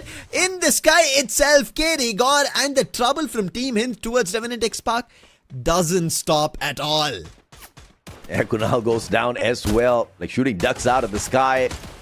Easy shots, easy points for these squads. Now Team 2XD setting one up for themselves up against Horaa. Glue wall melt is going to be laid out first just so that they can find the access into these trailers. Team 2XD do spread out here in the open ground, so they have to be careful of a third-party fight depending on his time turner. And look at the refresh on that time turner. He's going to be able to use that in a little bit. Horaa now moving forth in here for the annihilation. Stops and Sparcy just flanking around that right-hand side. Team 2 actually using the boulder and their own glue wall. Valiant dashes through. Psycho with the psychotic play. Gets that with the M590. Leaving Voodoo all alone right back here for the side of Horaa. Psycho picked right back up. Yena's now on the hunt. 3v1. Voodoo in the car, and off he goes. Car's on fire. Does he survive? The snipers get brought out, and don't cry with the car 98. Put the final end to the play on the side of Horaa. What a play coming here from Team 2XD, and this is what we could have seen them doing in the very first game for their own booyah. This is why we talk about the abilities being ready for a battle, and if they are, this is what you can explode as. And Team 2XD, for an unwondering team of Horaa, they get expanded, forced out, and they get pushed off from Purgatory itself. What a play coming in from Team 2XD to win that fight out. But right now another fight is for Team Hind. They won against Expand, eliminated them, now making a jump towards Pandora, and now Pandora are forced towards an Arsenal. They make a jump right where Team 2XD won out right now, but Autobots' last player was inside it. He gets eliminated, and that's going to be an end for Autobots. Team Hind, the recovery play this time round. 5 eliminations in hand, but their glue wall's getting broken down. Good barricade glue wall though by Team Hind. Sahil Jat backing away, just using the terrain to their advantage here. Going for that lower ground option as they understand that Pandora has already taken over that arsenal. They're going to be barricading themselves in there. Shots from the back. Extreme X loses Sejan, but no elimination just yet. That recovery is very much possible for Extreme X, but the flurry of shots coming down. Once again, Psycho at his best. Team 2XD raining those bullets down on the Extreme X players, but recovery is solid with those glue walls. Flicker, he's always been a man who stands tall with his sniper. And he troubled Team 2XD, made sure that they cannot keep shooting down the players of Extreme X. And now Extreme X, not just one trouble coming in from Extreme X, but they have to be worried about another team. And there it is, a knock again from Flicker and Tussine as well. 2 of the players get eliminated from Team 2XD. It could become a big opportunity here for Extreme X to climb up the hill. And if they're able to do it, it is going to be trouble for Team 2XD, and it is happening. Sajan also gets one. It's all down to the last player, Psycho. He has an opportunity of reviving a player, but Extreme X, they just cannot climb up because the circles made a shift, and the player and the team that could be opposing them is right in front. But Psycho Even though he's the last player for all the annoying menace that was done to Extreme X, Psycho still tries his best to battle with them, but that Riptide Rhythm that troubled Extreme X could be a problem, as that's coming in from Team Hind. 2 of the players are down, and this could be an end for Extreme X as well, as Sajin, he is the last one standing. Yeah, Shoto just ripping them apart with the souped up hammer on the cord.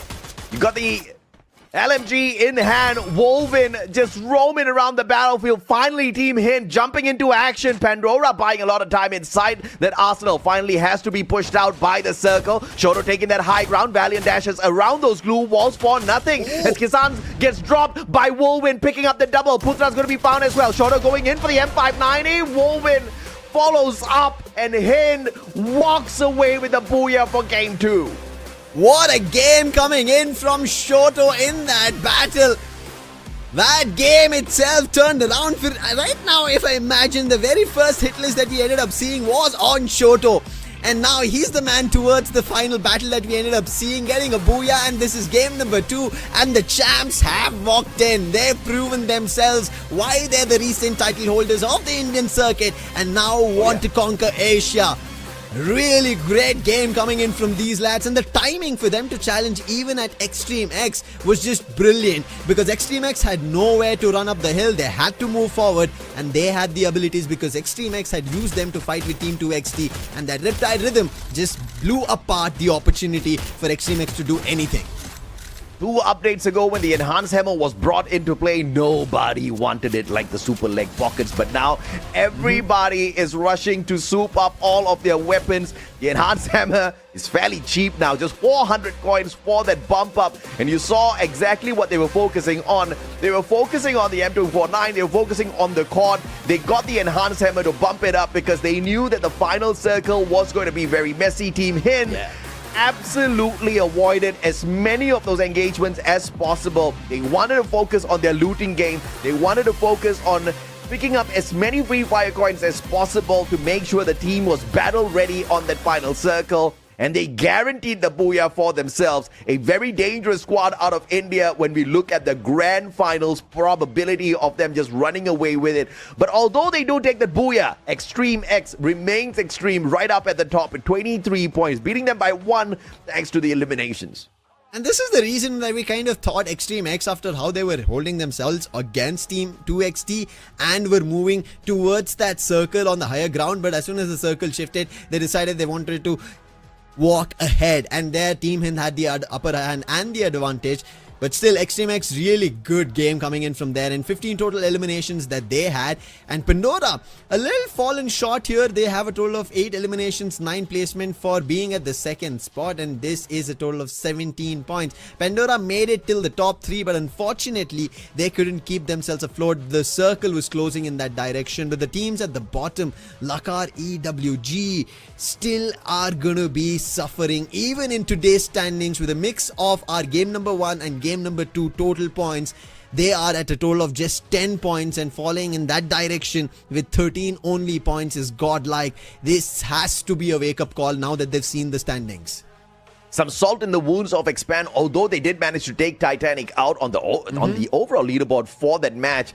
Titanic still ended up over them in terms of elimination points. So unfortunate for Expand. The booyah curse is real. A massive game 1, but when they had to rotate, I think we called it out fairly well. The team just could not sustain as long, but thankfully they had a explosive game 1 that just keeps them on that number 1 spot. But the consistency is absolutely brilliant for Nepal. Horaa Esports climbing up to that 2nd spot, 34 points now, just 5 points behind Expand. We see that recovery coming through from some of the squads, but Godlike Esports, man, they bombed out unfortunately in this game. I'm not too sure exactly what's going on just yet, but if history calls us out right, Godlike Esports doesn't really need to ramp up so early. They always find a way to squeeze themselves in to the grand finals. Well, right now, squeezing another MVP in his name. This man was the Grand Finals MVP, and right now, even in our main event, game number 2 is going to be Wolven. 4 total eliminations, 1,328 in terms of damage, 3 assists, playing with a time turner as his active skill with Joseph, Nikita, and also having a Thiva in the mix. So making sure that while there is also viability and survivability, in case his teammates have a little bit of an iffy situation where they get knocked, the Thiva is going to be right in play for a revive. But on top of it, he has the machine gun M249, which you were already talking about, while they were sending off pellets after pellets against their enemies. So this guy was the mastermind of this victory because of that enhanced hammer. This same enhanced hammer enhanced Shoto's cord. The same enhanced hammer enhanced his own M249 as well. Just making those machine guns just a little bit too overpowered in that final circle. You got to respect what he did out there. A true support with the enhanced hammer plus that Chrono and Thiva. You mentioned it. Easy pickups with that backup. But overall, rocking the Skylar, Nero, Oscar, Chrono shows us that this is a squad that is very well balanced because they can get it done long range with that Skylar, breaking down those defenses. We saw KD got in a couple of his shots coming on through. They can get it done close range combat as well with Sahil Jad as well as Shoto, with that Valiant Dash as well as that Cryo Mine that just absolutely disrupts the gameplay of those opponents. But Team Hind ramped up very slowly. They were not focusing on big points. And I think this squad definitely has the right idea in terms of becoming champions, because it's no longer about who can collect the most number of points on the leaderboard. It's all about who can guarantee themselves that booyah, and preparing themselves for that final battle clearly paid off for the squad. Yeah, and I think this is what Team Hind also showed us when they were playing in the LAN finals, that they know how to go towards a booyah. Initially, they need a little bit of a push. They needed to figure out what works, and that's what happened. Once game number 1, they had to figure out what they had to do, and as soon as game number 2, they had an idea. You see what they just unfolded right as now. Started from around our central, moved towards Gold Force. That's where they ended up seeing a lot of shots being taken. Moved towards Quarry as well, forced Revenant XSpark, and look at them just moving all around the map. And afterwards, once they made their move from central towards the golf course, they held that position for some time, figuring that the circle is going to be moving in this direction itself. But once it did jump up towards the mainland of Purgatory, they also made a jump, and right at the banks of the river body, they held their position, and from there on were able to strike everybody. Look at them in the circle 1 and 2. They did search for fights, AJ, did not get any, and in circle 3 is when they made a jump and started getting their eliminations, and that is the reason they couldn't be at the top of the charts in the game standings. However, they end up finding a very, very strong game for themselves. Yeah, absolutely, man. Now, I think this was a brilliant game for Team Hind. Whether or not they were looking for the engagements within the first 2 circles, they definitely found it within circle 3 and 4. And I feel like they were already battle ready by the time they bumped into the squads at that point of time, right? Just a couple of revivals that they needed to pull in, but it wasn't too much of an issue because I think it was a very well-plotted rotation coming through from Team Hind. And every single time that circle moved, you could just see them playing each and every single zone very much to the final seconds. They were one of the final teams to move into each and every single circle, just keeping on the very perimeters of those zones, trying to gatekeep the other squads as well. Just kind of confident that nobody's going to be behind them. But they have to be careful, though. The team boosters are absolutely notorious for keeping squads alive and kicking outside the circle. Team Hind escaped without being attacked this time around. But if they pulled it off too many times, they might not luck out. This is something that we have to keep our eyes on to see whether or not it works in each and every single game. Expand didn't manage to pull off the exact same strategy because the circle this time wasn't on their side. While we talk about if there is going to be an opportunity this time at the maze in the preferred drop spots, they have an opportunity, but Extreme X, in all the battles that we've seen, AJ, they started off super duper strong. So in case it happens once again, it could be trouble for Expand. But on the other end, the team who just got the booyah are going to be at Refinery. And so far in that battle, we end up seeing Godlike, who generally like Refinery for themselves, but it's not worked out even in our South Asia planes. Even the sub is being challenged by Horaa and Revenant XSpark. Well, Revenant XSpark had a tad bit of a better game compared to game number 1. It is still not them striding towards a booyah. They're not yet there. We just see some of the battles working in their favor, some of it meaning only a couple of their players having an opportunity. And especially this is one thing that I've seen from Revenant XSpark's end, is if Vincent gets picked, their entire plan gets foiled. Their sniper goes out, it is done for. But what about our plans in terms of predictions, AJ?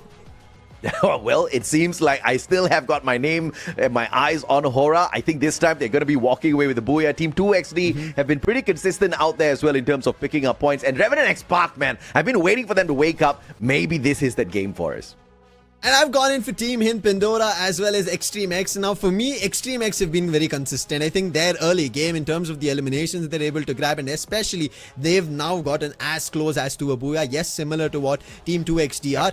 And out of all the South Asian squads that made it to the main event, right, I think these two teams from Bangladesh have surprised us. The consistency coming in towards there and the way they've been making their way towards the top in the first two games and going towards game 3, very commendable. And we thought there's going to be a lot of teams having trouble as we move towards the main event itself. And these two squads, they're just looking at it as a challenge and they are rising through fire. It's working out for them. So I hope it is going to be them. And on top of it, I've brought in Pandora because I think over the course of time, while we did see the Southeast Asian teams, one or the other have been rising up towards the top 3, top 4. And I think Pandora making their way in the last game of Purgatory gives us an idea that maybe they are now cooking towards a booyah for themselves. And Team Hind, I think, is going to be as plain and simple as I could pick up, is because they just got a booyah and they've got a feel of the game for the time being. Yeah, I totally see where you're coming from, and especially Team Extreme X. I feel like the Bangladeshi squads have been on fire, and we still have not seen how Straw Hats play in the league just yet, right? A brilliant squad awaiting us, but that is the action you guys all get to tune into only tomorrow. I think Group C has got quite a number of Titan squads. You've got IQ Total Gaming in there.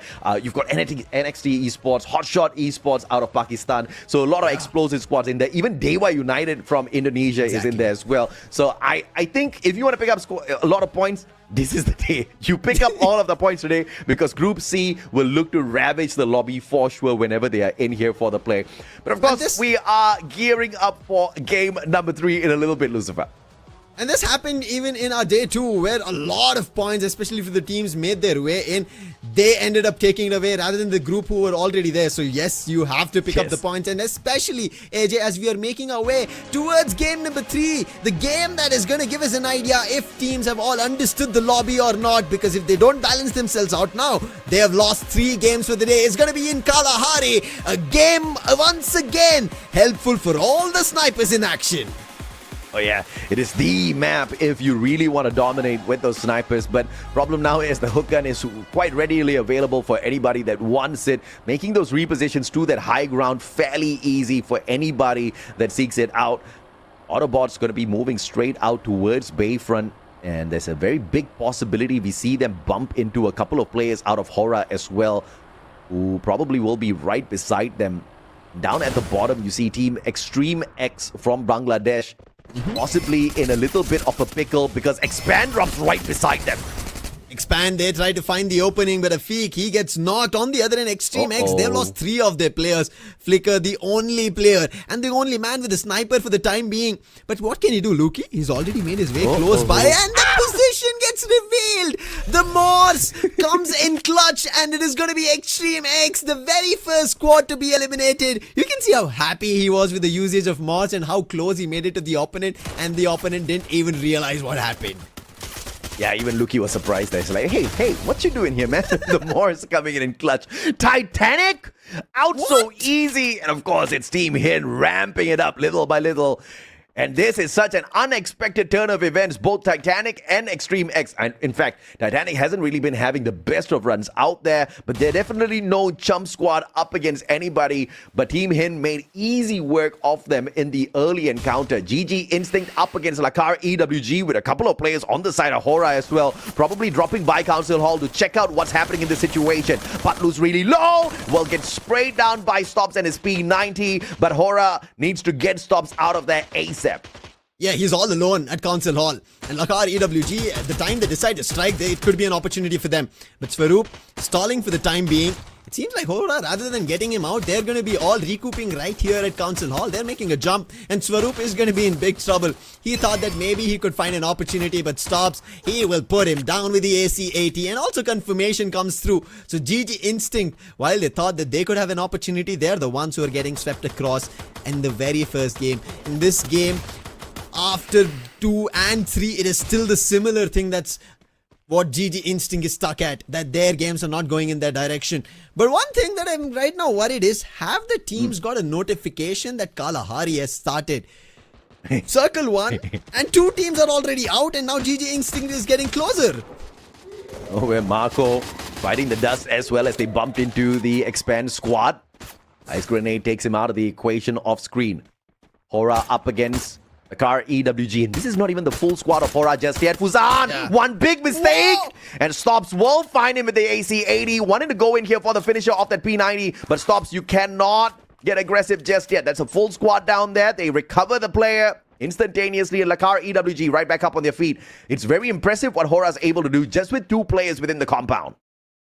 Horaa Esports, while we thought that maybe Stops is going to make his way out, they are all challenging anybody. It seems like they're going to be at the judgment seat, and there it is. Hamim to Budu goes down and Stops with the P90, challenges, gets one more, but finally an answer back coming in from Cyber puts a stop to Stops, and that could give a little bit of an opportunity for Lakar EWG to recover themselves. And in that meantime, it seems like even Budu made his way out, and that is going to be the end for Council Hall's challenges that Horaa Esports were dwelling on. Yeah, very impressive strategy out of Horaa here. Just claiming a little bit or earning a little bit of extra coins in that encounter. Looking for those elimination points as they had an insurance policy with the other 2 players outside of Council Hall, ready on standby for those revivals. So no risk played there at all for Horaa Esports. It was just a win, or we just quickly reset our 2 players and continue looting up with the rest of them. So very smartly strategized in the early games. GG Instincts, on the other hand, they're going to lose one more to the side of Lakar EWG, and it looks like they're not giving up on this battle just yet. There's a possibility the 2 players that we see on the far edge here rotates around looking for those points. I know GG Instincts are a little head heavy right now. They want to challenge them, and that's how their instinct is. That's how they've always been used to. They challenge every team out there and win those battles, and now, because it's not working out, they're still trying to find the winning recipe here. And that's not working out. They're putting themselves in an opportunity of deficit and giving opportunity for the opponents who are grabbing onto these eliminations. And there it is, the Valiant Dash coming out. An instant hammering from Hamim. However, Patlu ends up putting 2 of the players within just a second. Both Fuzan and a kid are down now. Power, he's getting challenged. Hamim wants to get closer. He has the Max 7. But these glue walls for the time being are stopping him. Yeah, this is the end for EWG here. Lakar EWG made a very big mistake. They had no idea who they were picking on. And GG Instinct on that revival just had a great big advantage with that high ground. Now 1 final player on the side of Lakar EWG without a vending machine for that quick revival. It's going to get tagged up, and the Mag 7 could do nothing in that situation as Power rushed straight into him. Easy takedown, and GG Instinct picks up a total of 5 points in the early game, taking Lakar EWG out of the lobby as well. A battle between the time turners and X Divine. He had to get away from it because Godlike was surrounding him right here at command post. And Gopu OP is also stuck. X Divine making a run in the other direction, but the shot doesn't get missed. Nancy wanted to challenge long back, but finally will get the confirmation as well. That's going to be 5 eliminations, and it seems like what should have happened at Refinery is happening and unfolding at command post. But just before this, AJ, I do want to touch upon what GG Instinct just ended up doing. I think that was just a trap that Lakar EWG walked right into. They thought they were the ones doing the damage, and out of the blue, the whole squad gets swept out. What a play. I just call them head heavy, and rightfully so, GG Instinct do it. Yeah, just 2 players baiting them out from that lower ground. Lakar EWG, I didn't really see a lot of UAVs used in that situation. They had no eyes on their back. And GG Instinct just had that 1 revival right on time. So the timing played very well for GG Instinct as well. Yeah. So 2 players at the back, 2 players baiting down at the front. And obviously those mechanical skills out of the GG Instinct players were super solid in that situation, getting them those points. And Lakar EWG just barely scraping through in the first 3 games. Horaa Esports, on the other hand, cannot get caught out in this situation as they move out of Hampton. Autobotz right behind them, and Autobotz themselves in their own fair share just want to avoid these early engagements. They're looking for those big points to climb the leaderboard. Autobotz had a decent game in the previous Purgatory, picked up a lot of eliminations. Unfortunately, could not keep that going towards the end of the game. And right now, As they're trying to play safe and sound, they end up spotting Horaa Esports, and quick on that grab is Kunal. They'll instantly wake up the players from Horaa Esports. Stops, gets big time damaged, and that is kudos to Venom's positioning. Somehow Stops gets inside the compounds, and Budo on the other direction is walking down the hill, making sure that he's moving the other direction, but still gets spotted. And Autobotz, they decided they want to challenge, and finally even Budo gets taken down. Yeah, unfortunate for Horaa Esports. They just did not have eyes on their back there. They finally send out the UAV, but it's a tad bit too late. It just Stops all alone, probably remaining back as one sacrificial lamb for the side of Horaa Esports to buy some time. Yes, I did see one player use the jump pad to get away, looking for that revival onto the rest of his team members. Autobotz, on the other hand, will just look for the domination at Shrines. Could not go back. A little bit of an overextension on that rotation, because they could have just camped at Shrines looking for a little bit of advantage with that vending machine, but that just wasn't the play there for Horaa. Godlike, on the other hand, up against GG Instinct. This is about to be a big fight, with Revenant XSpark dropping by as well. A three-way battle. Revenant XSpark, they've not had the best in all the games that we've witnessed so far. They tried to just be on the recovery phase, and once again in the same direction. Player gets knocked, eliminated quick on the revive. Horaa also do the same thing. And the player who made it here is already going to be out. Godlike on the other end now will again prep back towards a fight against GG Instinct. They know where they're stuck at.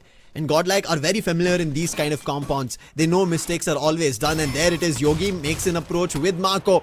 Marco on top of the roof, but unfortunately, he is not going to be safe on that position. He is out open for everybody, and that is going to be, I think, from a Hind player, shots being taken. And Blue Wall will protect him for the time being, but look at Marco's positioning. I really like it. And Nobita also, he's made an entry to the top floor, and this should give them access to fight with GG Instinct. The best part here is Revenant XSpark just nowhere to be seen. They've backed away already. Oh, Godlike. Beautiful shot off of Yogi. And now they're going to have to eat up that ice grenade. Great time to pull out on the inside. And GG Instinct. But Lou turning things around. And the beautiful play of that Valiant dash. Knocks two players down onto the ground. Tosses a grenade in as well. Marco barricades himself in with the glue wall. And Swaroop looking for the pickup. Gets one right back up onto his feet. Marco out in the open, but Swaroop choosing to not go in for that fight. Patlu too low. And they will give up on the opportunity to take Marco out of the equation, and they don't pay for it just yet after that glue wall laid out by Godlike. I don't know how Godlike survived that fight. They got their players back up. GG Instinct gave them an opportunity. So it's still a 4v3 battle and a disadvantage for GG Instinct. Almost about to pull that in their favor. Glue wall's all going to be destroyed. And with a blink of an eye, Nancy, Yogi and Nobita together put an end to GG Instinct. That Riptide rhythm foiled all the plans. And what a play coming in from Godlike. I still don't understand. I'm unable to comprehend of how Godlike survived that fight. And now Revenant XSpark, looking at it, have a compound for themselves. We thought they left, but they actually came back. A lucky double knock with the thrill of battle activation, and Godlike could not use their active skills for those few moments. And GG Instinct had the fight on their side, but they chose to back away and recover instead. A big mistake. And throughout the whole battle, Revenant XSpark just stayed out of it. They backed away initially from the compound. They didn't want to play the third party, and I think that is going to make them pay big time, because now Godlike has fully recovered from the battle. Their active skills should be online in a little bit as well. And this is going to be a tough battle for Revenant XSpark. Revenant XSpark need a recovery, but it could be even a tough battle as Hind, the zone's closing, and Expand in positions where they're able to hold themselves off. They're always all good. This time, Expand, they know the positionings because they've spotted the players and they're inside the edge of the circle, whereas Team Hind, they have to make their way in. KD got stuck on top of the tower. It is not going to be easy for him to make a jump. His players are also at the edges of the play zone, and so far, Expand in this game have 6 eliminations. They did get the very first booyah in their name, but this time they're trying to prove something new if possible. Loki has 3 eliminations in his name. Waltz is 0 so far, but Team Hind have found their opportunity and a roadway where they could make their jump, make their move in, and now they're jumping right to the faces of Expand for a battle to be taken right in front of them. And Luki is repositioning using the mods for the time being, but his position will eventually come under compromise as KD God, he steps in with the help of Shoto, and the opening's been found from Team Hind. Waltz turns it around. Beautiful shot with the M590 as he takes Shoto out of the equation. Aggressing on forward, and Expand have got their player right back up on his feet. And they scan out the whole squad of Team Hind, but they do not know that Pandora is approaching from the back as well as the third-party squad. Expand might have an opportunity, but if they stay in their defensive compound, they can survive this battle as Pandora has got open shots up against Hind. Katie God takes the shot up against Theo, and now it's a battle between Team Hind as well as Pandora Esports.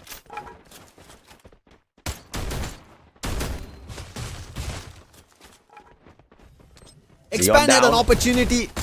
They will try their best, but that opening small gap did knock their player. Pandora, this is their chance to strike right in. But the compound that they have, they will want to keep a hold of it. They will want to keep a control of things. Team 2XD right back in it, man. Triple on that revival. Pandora, very lucky in that situation. Things did not turn south after the shot from Team Hind. Expand still alive, and they've got the next circle. They don't have to rotate out. Team Hind need to make their way in, and Pandora's just playing the pressure from this high ground. And Expand should be able to have eyes on Team Hind in a little bit. Look at Putra just making his way towards that guard machine as well. You gotta loot what you can loot. Yeah. And Pandora, I think, at this point are also happy that they have the edge of the circle. They do not want to give this opportunity to everybody else or anybody trying to strike in their position. But right now, trouble that could strike for Godlike is going to be because of Autobotz in the compound and the positioning that they are in, and very close by are going to be Revenant XSpark. But Horaa, in the meanwhile, they put an end to the run of Team 2XD. Unfortunate, but that is going to be the end, at least on this game of Kalahari for Team 2XD. But what could unravel right now? Autobotz, Revenant XSpark and Godlike all waiting for maybe a disadvantage. But let's take a look at this instant replay. This is what happened. Stops, even though Horaa were in a disadvantage, it was a 2v1 situation. Stops still takes a timeout and does find the last elimination to put Team 2XD out of the running race. But now Horaa in trouble. There's just no way he can get that booyah. It's nowhere near to a vending machine just yet. And he, oh, look at Sparsy though. He's trying to make a play for this, but such a late game revival. Snipes. Damage. Sparsies. GG. It's Revenant XSpark, X-Divine drops him. Easy play off that AC-80, and every single play on the side of Revenant XSpark, he's got either a marksman or a sniper on him, ready for those long-range attacks on this Kalahari map. Autobotz Godlike towards their left. Revenant XSpark needs to be really careful here because they're going to be rotating out in the open, and both squads will have easy crosshair placements on them. But I think Godlike, they're worried mainly about Autobotz itself. That's why they're not even inclined to Revenant XSpark's rotation. Boltmaker called out again, but now Godlike will be forced, or Autobotz will be forced to take a battle.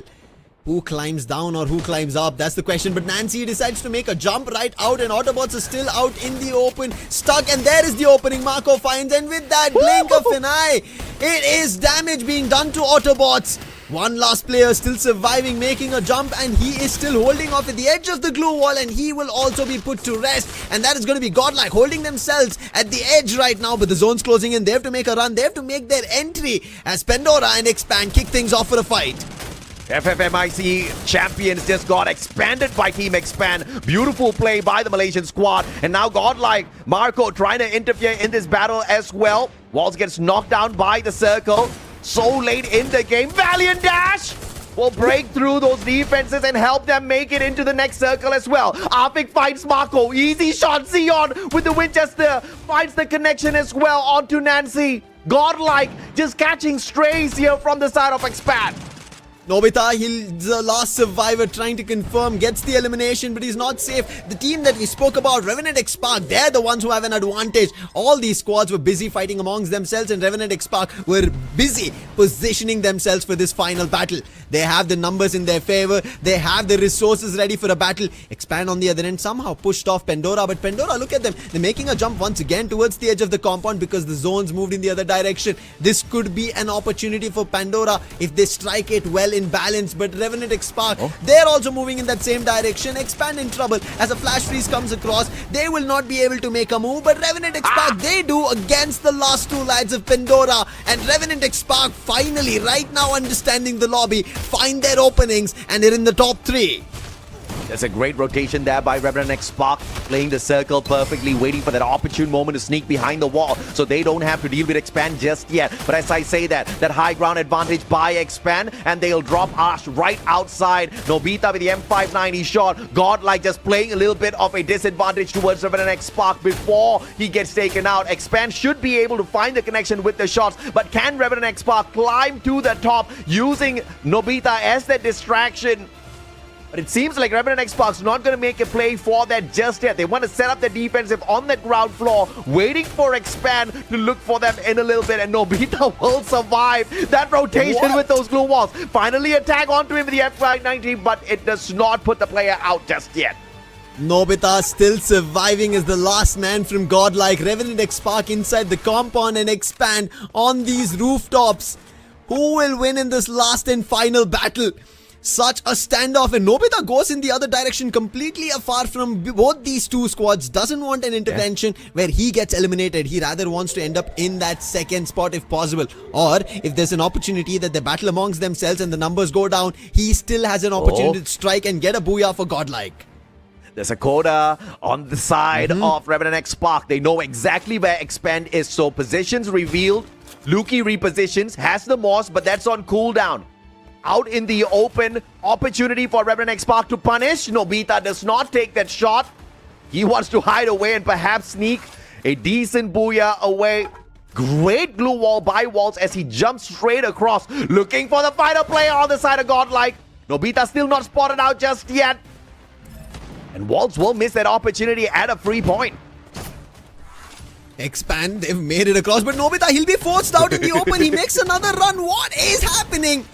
Expand, their player of Fee gets caught out in the open. That's wins, and this is the game we spoke about. Revenant XSpark always strike really well when they have their sniper ready. Luki wants to go for a pickup. He just spotted Nobita, so he gets a little bit distracted. Jumps across another roof now. This has just been back and forth for Expand. Riptide Rhythm being used, but it doesn't go in the direction they would have wanted, and therefore Nobita as well as the player from Expand will survive. Mine's being dodged. Vals, he makes a jump across, and Revenant XSpark, look at their movement. Vincent gets into the compound now. Vals, he has to take this fight, and there's an opportunity, and there he strikes. Vals with the M590 strikes, but quick on the reaction is going to be with the Charge Buster, Gopu OP, and now Luki is the last one standing, and Nobita as well, the last one who gets this confirmation, steals it away from Revenant XSpark. Finally, that's revenge right there. Gopu OP earning that point off of him. Luki with a sharp shot from the top. Divine down on the ground, but it's a 1v3 for Luki. Can he pull this off? The circle 2 type for an AWM. Perhaps a VSK would make the play here. Uses the hook gun, gets up on top. Divine about to be picked up here. Luki cannot strike just yet. Drops down to the bottom. Up close and personal with the AWM, but Gopu OP shows him exactly what an OP play is up close and personal. AC80 earns Revenant XSpark the booyah. What a game coming in from Revenant XSpark. So many battles that they could have dwelled themselves in, but they wait for an opportunity of a booyah and they do win it out. And for sure, looking at Gopu OP, it is for somebody special that this booyah has been conquered by Revenant XSpark. Brilliant stuff coming through. The way they played, moved around the compounds, held their positioning. That takes nerves of steel, AJ, to kind of not lose over there, not lose your mental, not make a mistake. They played together as a unit and moved around for this booyah. This booyah was because of my teddy, given to me by my baby. That's exactly what he wanted to say, and he sure as hell got that right. And it was a beautiful rotation right here when they caught Pandora off guard. The timing was perfectly timed with that circle as they made their rotation in the M1014. The shotgun, the perfect weapon for such a close range battle. But you gotta say, man, Nobita sneaking off that point, even towards that very final moment, was just chef's kiss for the side of Godlike. On survival, knew he had no opportunity for the booyah unless he really lucked out with it. But if it's 1 point extra, it's 1 point extra. He went in for it. He went in. He stood his ground. He wanted an extra whether it could be 8 in terms of placement points that he wanted or 9 which could have given him 1 extra point. He thought at least elimination, because both Revenant XSpark and Expand were not fighting amongst themselves, rather were just jumping buildings. They looked like they were just shifting their homes for the time being, left and right, and eventually Nobita decided, I think I have to strike, I have to do something. But you have to give it to Revenant XSpark as well. They had so many opportunities to just fight with Godlike from the very beginning in the position they were in. They always ran away from it, decided to hold the compound, Circle started moving, threaded in that direction, and you have to give kudos to X Divine of how he managed to make this rotation for the team, predict how they would want to make their movement to get this booyah. 12 total eliminations, make it the same for the placement points for the booyah they get, and a total of 24, crossing that X with Godlike as well as they get their big game finally. Yeah, Revenant XSpark, Godlike, Expand, all on 24 points. Come on, what a run. And I have to say, big respect to Expand. The Malaysian squad definitely playing on a different level here at the Fire Max Asia Invitational, trying their very best to prove that they are definitely no chump squads. And the recovery play from Revenant XSpark, hitting that booyah, getting to the top alongside Godlike is just so impressive. And Godlike with the 16 eliminations, topping the leaderboard overall. This was a great recovery for the two teams who have definitely been struggling to find their footing from the very first matchup that we opened things on. But Titanic, though, from Thailand, has still not found the recovery just yet. Not yet, nothing yet found, but something to be found right now is going to be a MVP spot for Arsh. 4 eliminations in total and a damage of 2,277, assist of 2, with him having Oscar along with Joseph, Nikita and J Beebs, and his winning weapon is going to be a Winchester tagged along with the pet body of Arvon and using the team booster. And I really like how they played at the end as well, AJ, and I'm pretty sure, I'm not sure in case that this was the same communication, but they used X Divine over there as a bait, and pretty sure while he was thinking, oh wait, they'll go for a revival, I have a 1v1 challenge. But that was not the case. They knew that they will somebody go in for a challenge for that 1v1 in that final battle, and eventually it was them winning this out. And I think Expand had a really good chance at a booyah here. Yeah. Second booyah of the day. But they just got a little too careless. In fact, I think it was a little bit too overconfident for them to just be jumping around with that hook gun back and forth, right? But let's take a look at the active seal combination here. You have the Chrono Oscar, Coda Skylar, and a big reason why Revenant XSpark survived that final circle was all thanks to Gopo OP with his Coda and with the Aurora Vision just exposing the spot of Team Expand. So they knew exactly where they should be avoiding, and they knew that they had to just stick with that cover and not move around like what Expand was doing. I think it was this Aurora Vision itself which forced Expand to make that mistake, because we were seeing, right? Hey, we are not here. We are not here. When you're not here, they were just jumping across the building, but that plan itself did not work out for Expand in their favor. Nice try though, but on the other end, Revenant XSpark, they played out really well in this whole fight itself to secure a booyah in their name. And also were very, being steady, right? Never got into a position where they were losing their minds. They were trying to have an issue of, hey, do we have an opportunity? Do we not have an opportunity? Should we take a battle? I think there were very clear-cut calls and decision making coming in from the squad, and X Divine taking the right shots at the opponents when it was needed. And as you also mentioned, right, them moving in that final fight once the zone started to shift against and ahead of Pandora is where their booyah started to write for themselves.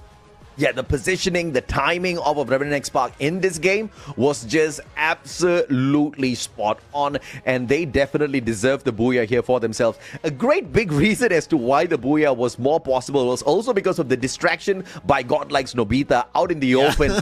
Expand was a tad bit confused, right? Because they thought, okay, maybe Revenant XSpark has got one player who has just randomly run out here onto the battlefield. They were trying to get to the opposite building to find a clear snipe onto him. That distraction was more than enough to punish a couple of players on the side of Expand. As they were jumping back and forth, Revenant XSpark said, okay, you know what? Now's the time for us to take action. The Winchesters kicked in. They got a couple of knocks. Beautiful play. I cannot ask for a better game, because this was that recovery that we were talking about for the two Indian squads.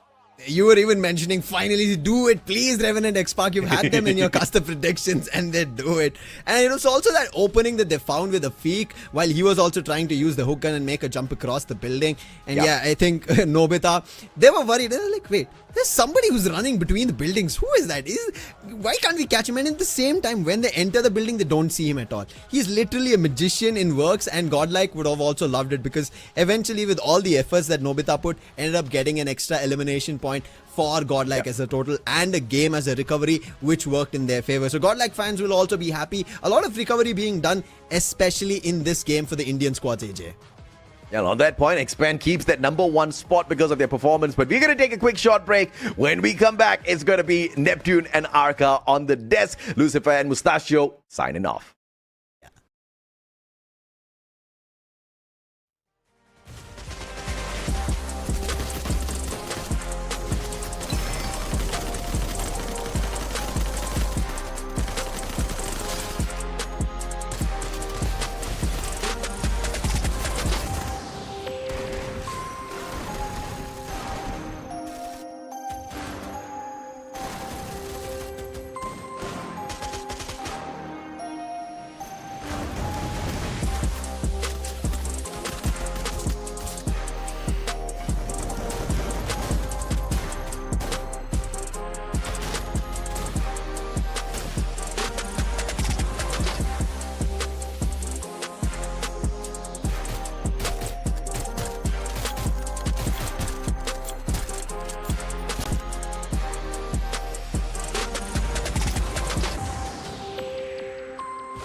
Recovery begins the moment a team chooses adaptation over frustration, and that's what the Indian teams have done so far. After a ruthless beating in game number 1, it seems like they've started to adapt in game 2 and 3.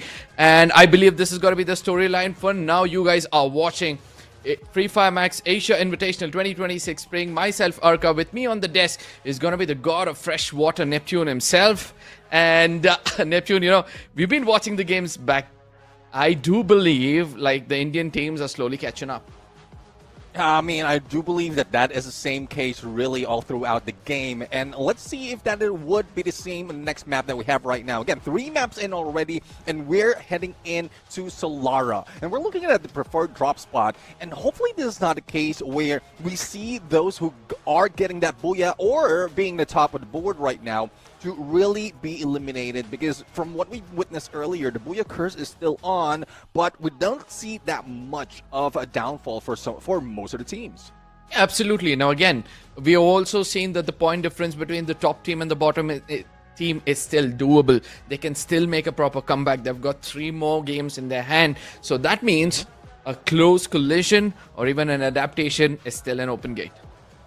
Let's see though if that gate would be open or probably would be shut down later on. Now, I'm taking my eyes on TV Tower right now because most of the time that is where a lot of teams are taking that elevation, that drop spot, and that's where all the engagement happen. Once that early hot drop does happen, that's a little bit of slowdown from everyone because we know that that's in the middle of most of the zone that we see in this map. So we're really looking forward to some of those playing it safe right now, especially from the first 3 games. We've seen a few of those teams being eliminated early. We're talking about Lakar EWG. We've seen GG Instinct, wherein they have the firepower, but it doesn't sustain. And even Titanic Esports has been taken out a little bit early as well. I guess it's the aggression, right? You are correctly pointed out that few teams are being overly aggressive in few fights, due to which, you know, that split of 1v3 which we usually see in the newer meta is kind of missing out. Believing in their 4v4s, they're getting taken down early on. With this, ladies and gentlemen, I think it's time for us to look at our predictions, and I request you guys to please go ahead and let us know which is your favorite team from your region. It's going to give us a better understanding. I go with Hind yet again because I can see that composed, controlled aggression coming in from this team. Pandora, obviously, you know, once the box opens up and then the devils are unleashed. And GG Instance, yes, you already spoke about them. They're slowly picking up the pace. Well, for me, I'm going for what is showing up in the data right now, the top 3 out of the 3 games that we have. X-Band, who has been phenomenal. 2 out of 3 games they have been in top 3. We've seen Horaa in there, though they were being eliminated a little bit, but we've seen the firepower in them. It's more of the elimination that they're gathering and not the placement. The same goes with Autobotz Esports. So hopefully they will be topping the board this time around, but I do agree with you, especially with the intro that we have in the second half. Revenant XSpark is slowly picking things up. Even Team Hind has managed to grab a booyah, but it's that consistency that we're looking for. Yeah, absolutely. Now, again, you spoke about the top 3 teams on the overall standing right now in your predictions, right? Especially Expand, the way they're able to adapt to this lobby so quickly. So far, we have seen in the previous stage of the tournament, it's the Indian teams who have made the lobby itself Indian because of that big number. But this time, it's a different story altogether with more numbers being coming in from the other side. Ladies and gentlemen, we are going to be heading into the next map of the day. Prepare yourselves. Make sure you share among your friends. Don't be greedy, because this map is just going to make things so much more hotter with the sun on the horizon. It's Solara on our screens anytime soon. Well, the map is the arena, and every squad walking in knows it's no easy exit once the fight begins. And here is Solara right now. As we take a look at the flight path, it is coming from the hub and heading in past a TV tower, as well as in between Delta Isle and Aquarium. So let's see who's going to drop in on that TV tower. We've seen a lot of hot drops happening in that area because of the elevation as well as the easy access vending machine. But if they're smart enough to get away from the trouble that they had in the first 3 games, they would plan to move away from any early engagement. Absolutely. I believe that you have read the minds of the players as we see not many confrontations. Nonetheless, I see Team Hind and 2XD very close to one another towards that windmill region. And also Revenant XSpark, They were clever enough to evade the base side and try to get themselves at the Casa Vista. Now, the early commotion is out there as 2XD gonna be losing a player, and it's gonna be Shoto starting things off, but a trade is highly possible. Now, don't cry. Definitely trying not to cry after being eliminated early. Shoto goes for a turnaround. Score L in hand, and now they're leading the fray with 2 eliminations. Now the chase is on, but on the other side, it's 2 players being taken down, and it is because of Pandora who managed to get 1 out of that elimination. Hind would be backing away just for a few moments as they recuperate from that engagement, but I guess they need to move forward if they want to get more from this fight.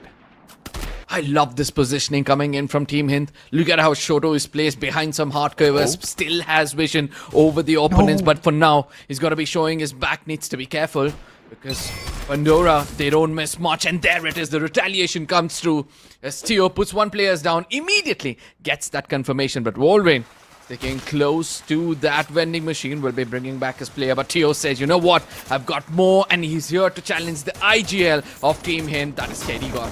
Ooh! KD God being hit through the window, getting into the room, and a pickup will be done instantaneously on Kisans. And now Pandora with 3 eliminations already, looking for the few players from Team Hind. But again, from what we witnessed earlier, the moment that 1 player has been taken down, a revival has been done. But a little bit of a replay right now from the final moment of Fahim. He didn't expect someone to be in Funfair or in Funfair, and that's one thing that you would need to be cautious despite of the spread that has been done by the teams. Seems like there's a few things that they didn't anticipate, especially on those final moments. Absolutely, but Pandora seems like they've stuck another team, and this time they'll have to prove whether they're going to be the iceberg, because this Titanic seems to be having a good run so far as Palm, one of those players who's been impressive throughout his career so far. He's been consistent for his teams. But this time, he'll have to do something special, because the Asia Invitational is turning out to be more than what we expect it to be. Atta coming in closer. Against Pandora. This close range battle is going to predict either way.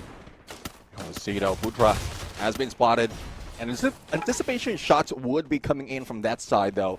Greatly anticipated, greatly worked on by Titanic right now. Pum is slowly recovering, but it's slow. It's very, very slow. Same goes with Chinoy right now, and that disrupts the gameplay from Titanic Esports. But there goes that shot coming from Ada boy at it as they go in for another rush. But finally, a drop has been done by Tio onto Ada. And here comes Per trying to barricade himself, but unfortunately has been taken down. But a couple of eliminations can be confirmed by Titanic right now, and Putra will be hit with Chinoy on that M24. It seems like 3 eliminations confirmed from Titanic, and they're not going down. They're not sinking that easily. Absolutely, what a comeback in this fight. I know Atta kind of had so much information of where the opponents are, but I love the way he was more composed. He knew that all he had to do was take 1 shot under that composure. But now, Revenant XSpark on the other side. Gopu down on his knees.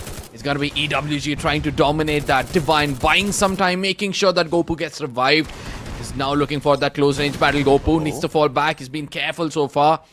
As EWG, they're able to feel that pressure. Then unable to put down players. 1 player down, and they're trying to convert more as Cyber is trying to do his best. Gopu falls back from this position, and the conversion just goes in favor of EWG.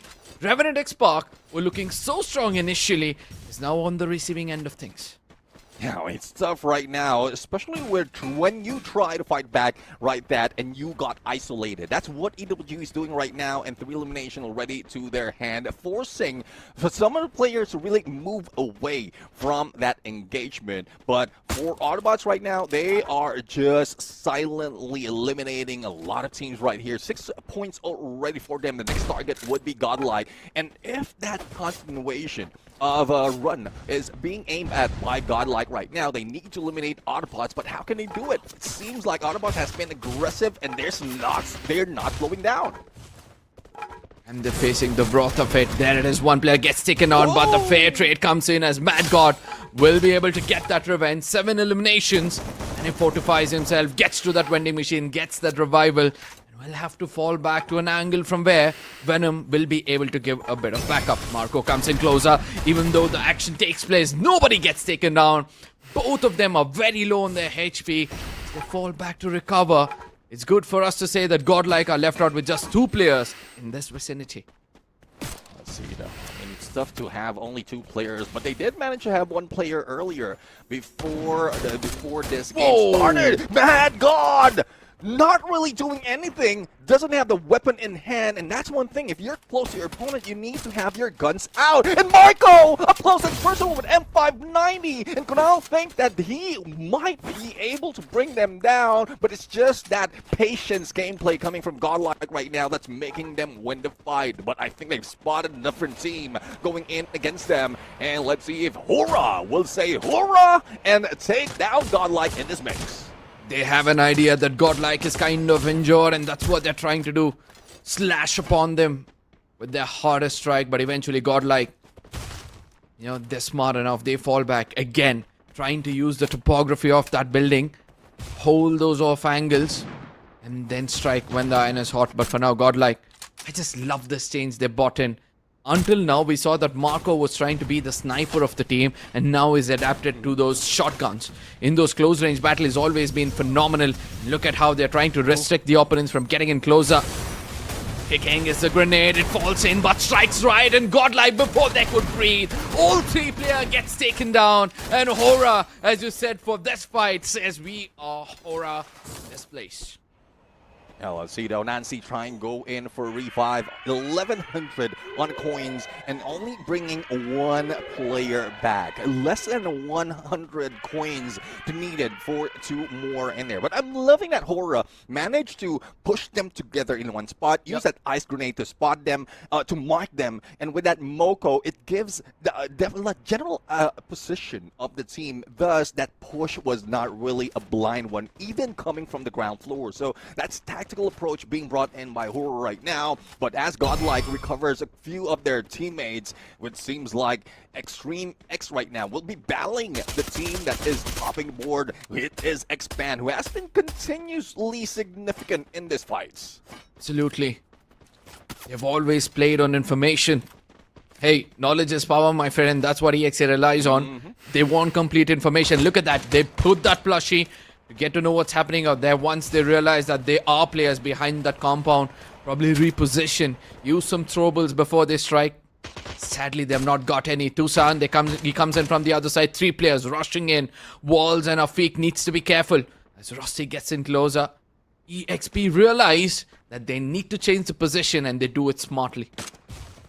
Yeah, I mean, they're doing it smartly, isolating Flicker right now, who has been an Overwatch. He jumps out and got tagged by Balls with that Mag 7. Now that's 1 down already. Being forced into that rotation, Expand seems like they are unstoppable. But Extreme X, well, they are not out just yet. They'll force away from that vending machine. No recovery will be happening. And still shot from afar with that M24. Seems like Extreme X is going for an Extreme and trying to step into the open. No. But the thing that they need to worry about is Team Hind, who's not being left behind. Absolutely, it's going to be the champions from the Indian region trying to take down EXE. They realize they need to pay back for the first game as Shoto gets his 3rd elimination.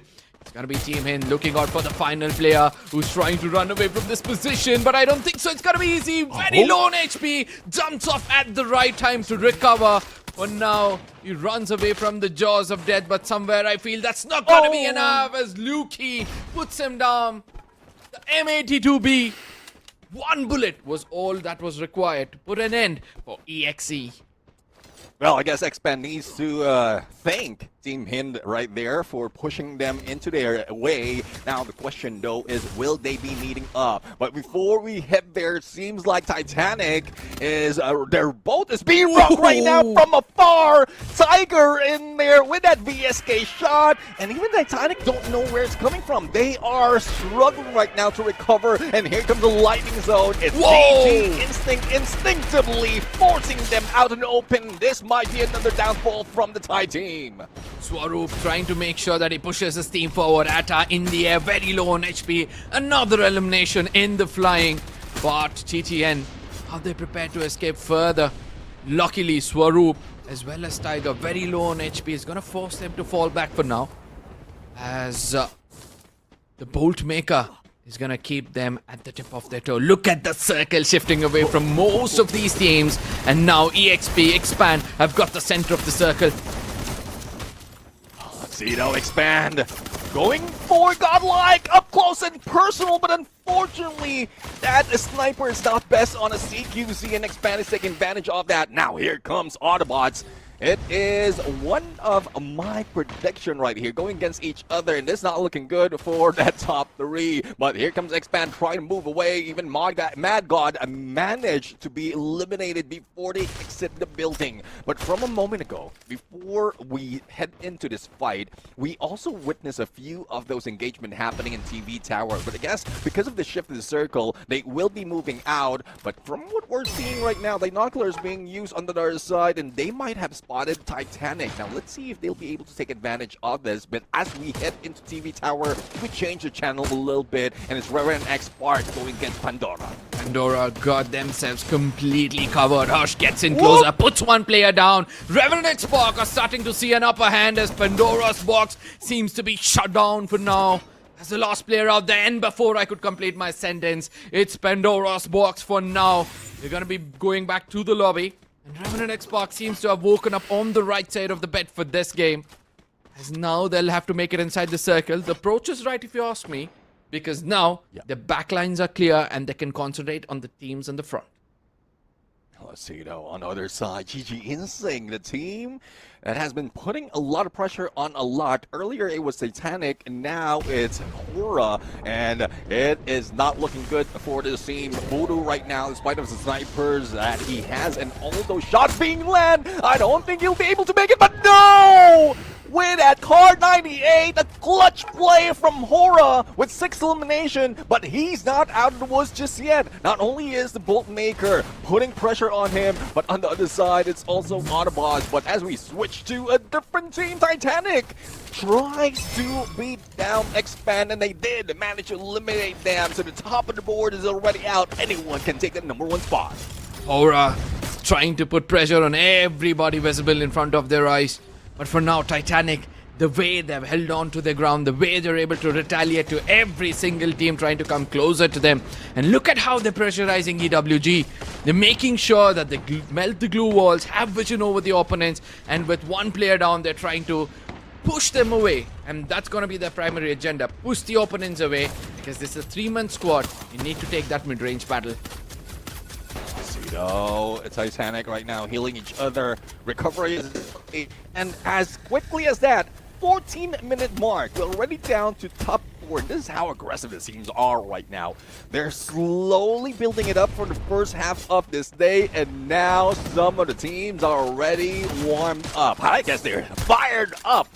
Warmed up is an understatement based on what we've seen. Absolutely. But for now, look at how Titanic's so persistent. Small pixels visible, and they strike. With Ara coming in from an off angle as he comes out in the open. Pre needs to be careful, as that Arsenal is going to be the home for EWG.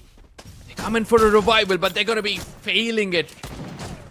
As in on the other side, Team Hind is watching all of this take place. Titanic now pushes towards their Arsenal. Lineman's being placed left, right, and center. As they put up a grenade to eliminate everything. Autobots get eliminated from the other side from 2 different directions. Things are not looking great for both these teams.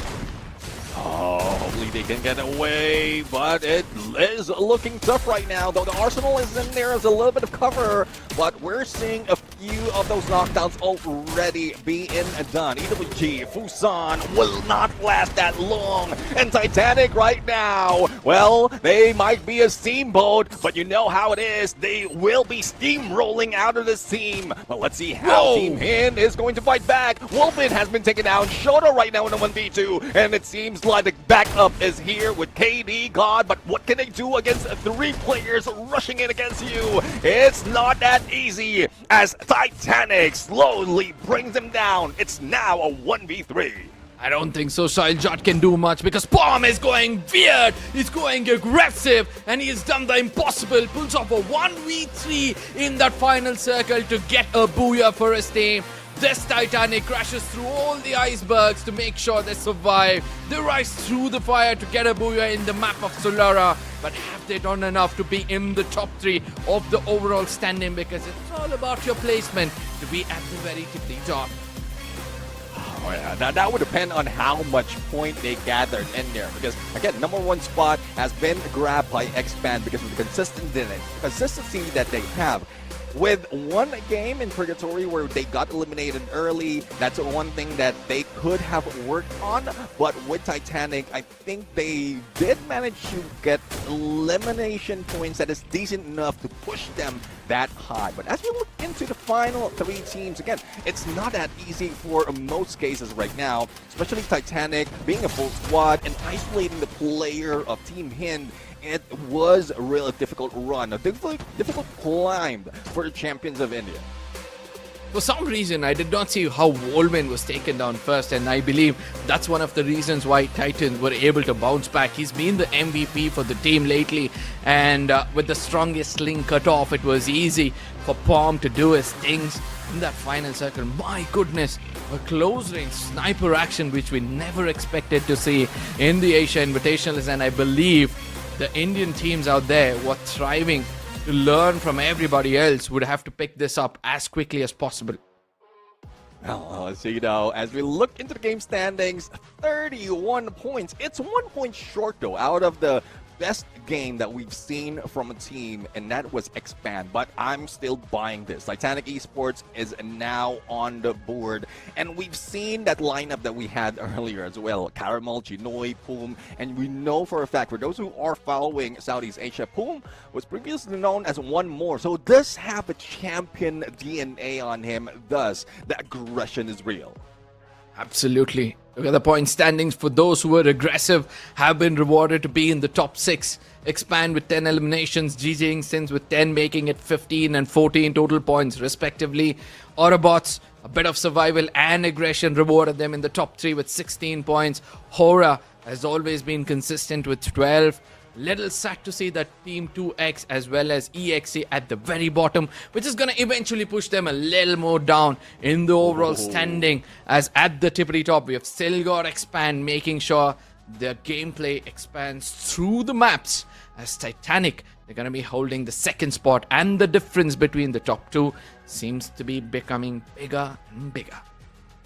Yeah, I mean, you're talking about a comeback from the beginning of the second half, and it seems like Titanic did manage to get a comeback. From 0 elimination, 0 points from the previous game of Kalahari, now they have 31 in addition to what they've done in the first 2 games. Team Hind, the same story. Yeah. They only got 3 points from the first game, Yep. and then slowly they managed to get a booyah, and then a lot of points for that past 3 games. So I'm really loving the storyline, how the back and forth is happening right now from all of the games. But let's take a peek at the MVP from that game. It's Poom, and it is the sniper. He has been wearing that AWM, that Riptide Rhythm out of Skylar, and he is looking forward to that point meta as well with that Zuzi, the money mark that makes them come back every time they fall down.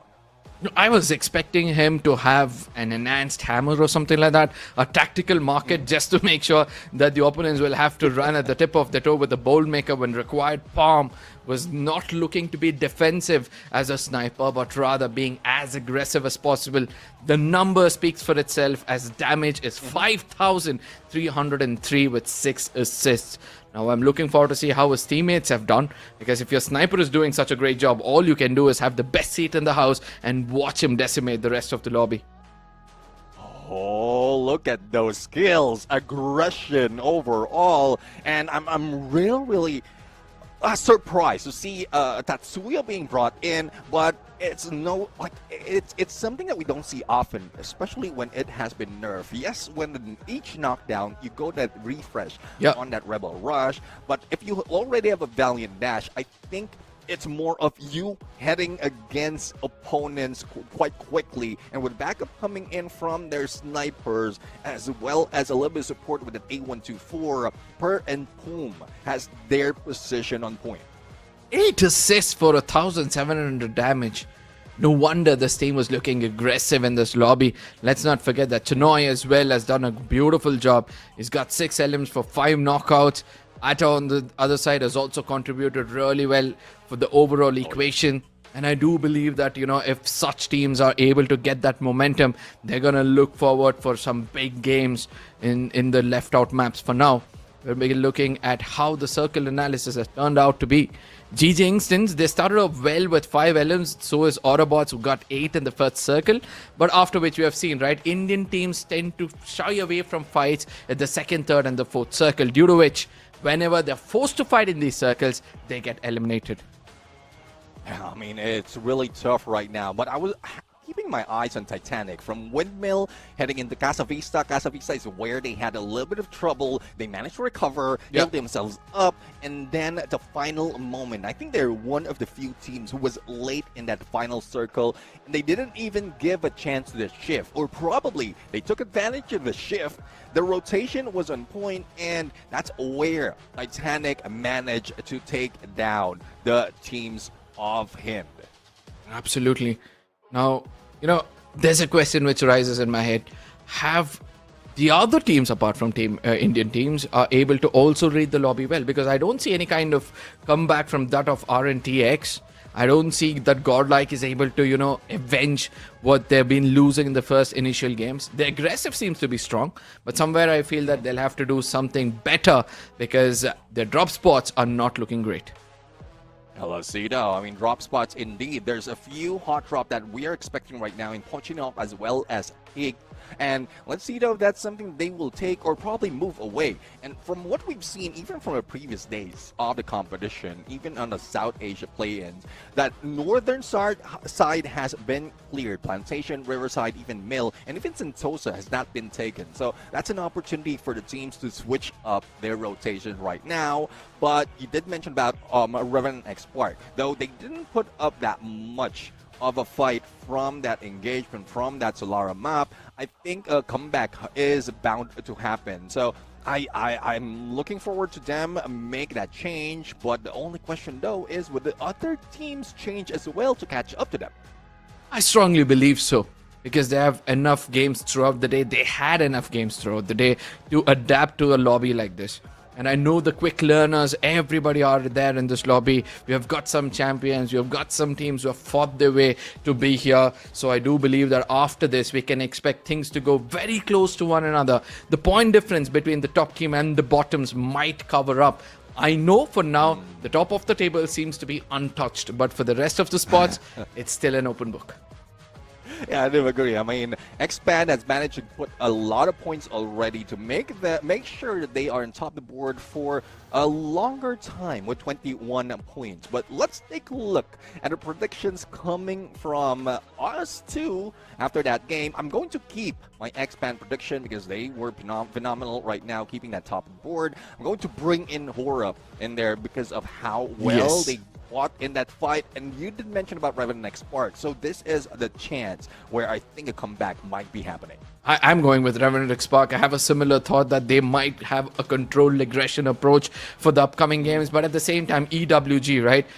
I believe that, when a Wounded Lion comes into the lobby, they have a lot more to prove. And that's why I go with EWG and 2XT. Both these teams capable of so much when it comes to a 4v4 have been restricted, have been third-partied every single time. We'll look forward to make a comeback out here. And I hope they do so. But whereas for those who are watching back home, please do let us know your predictions for the upcoming game. And let me remind you, the reason we are putting you on the spot is because we're going to be playing the map of Bermuda. And everybody knows this map in and out.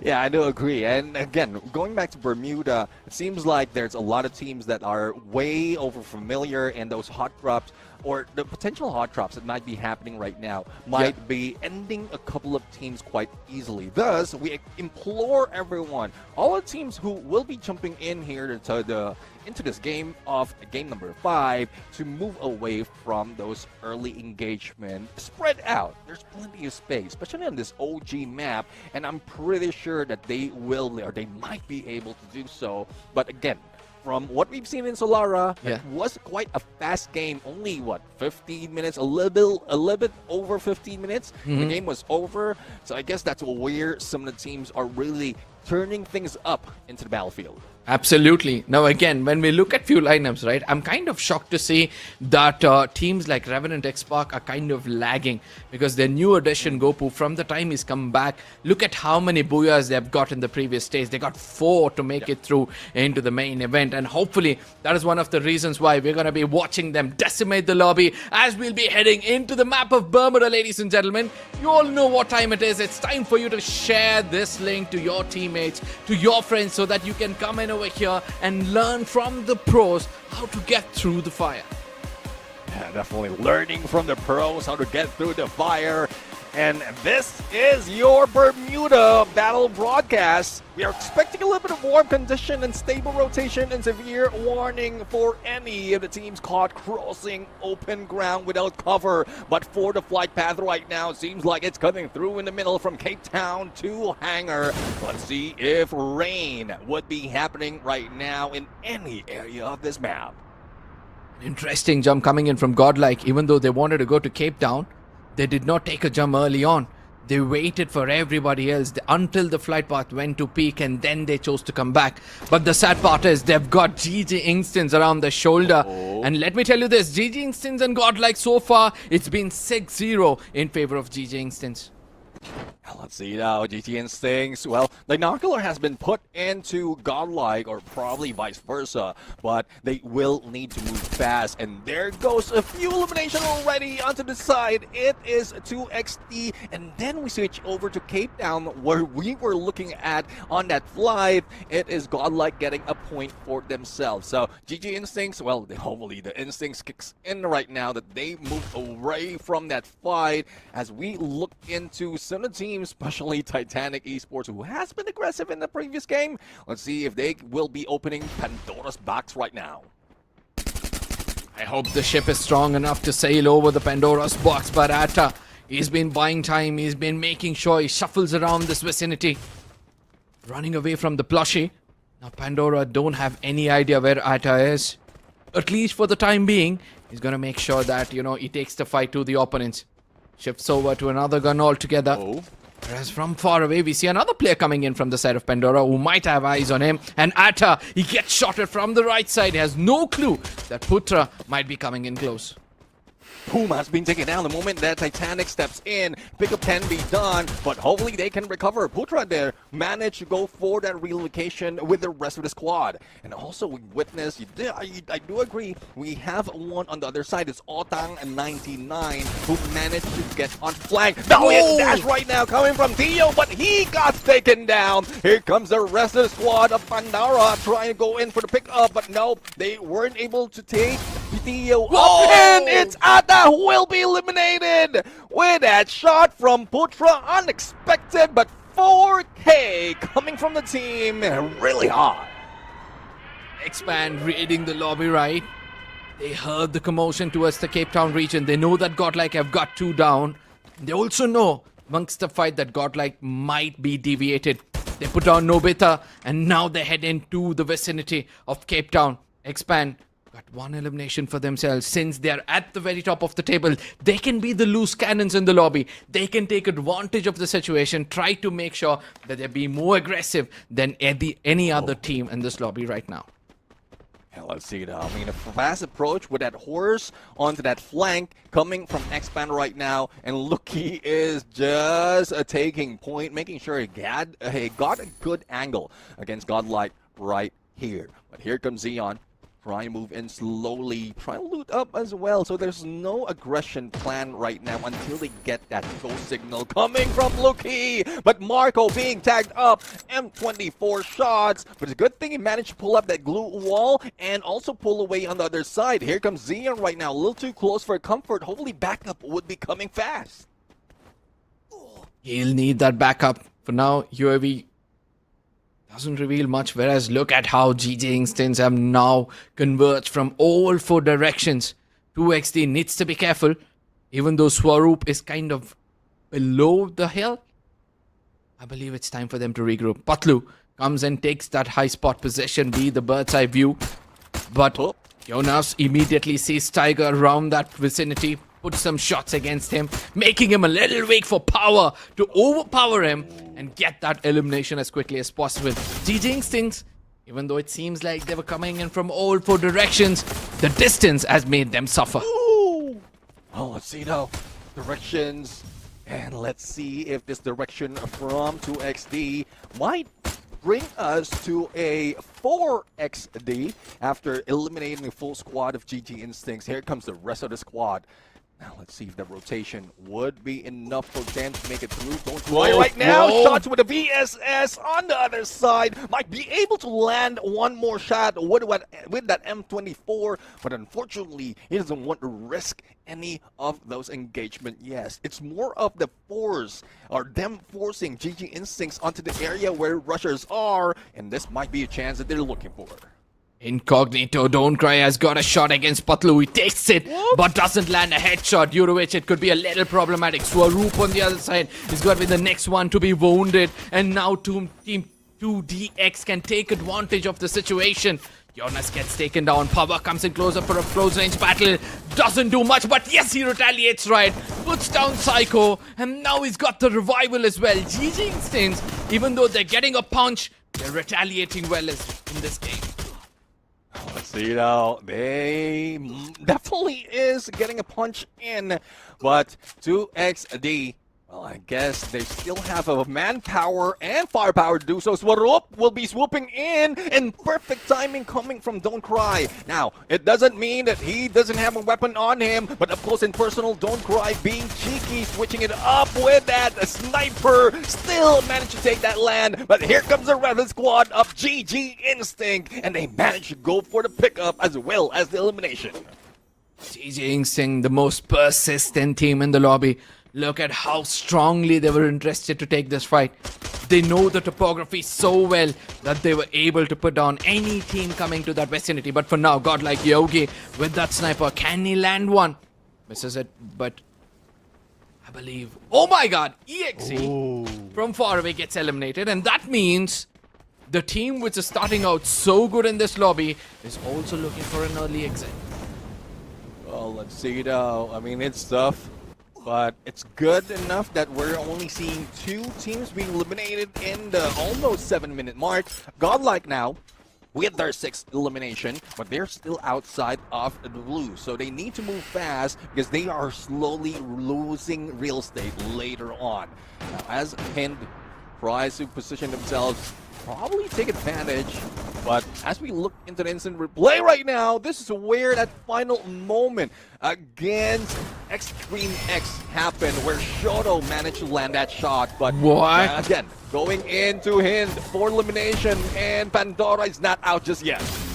Team Hind, the way they're recovering after every single fight, even though they have 2 to 3 players down, an instant revival comes through, and then they're ready for a fight, and that's one of the reasons why Pandora is kind of suffering. They're not understanding. Putra in deep trouble, and he's gonna get taken down as Shoto, considered the strongest of this lobby, will be landing the last guy down, making sure that Pandora's box is shut for this game as well.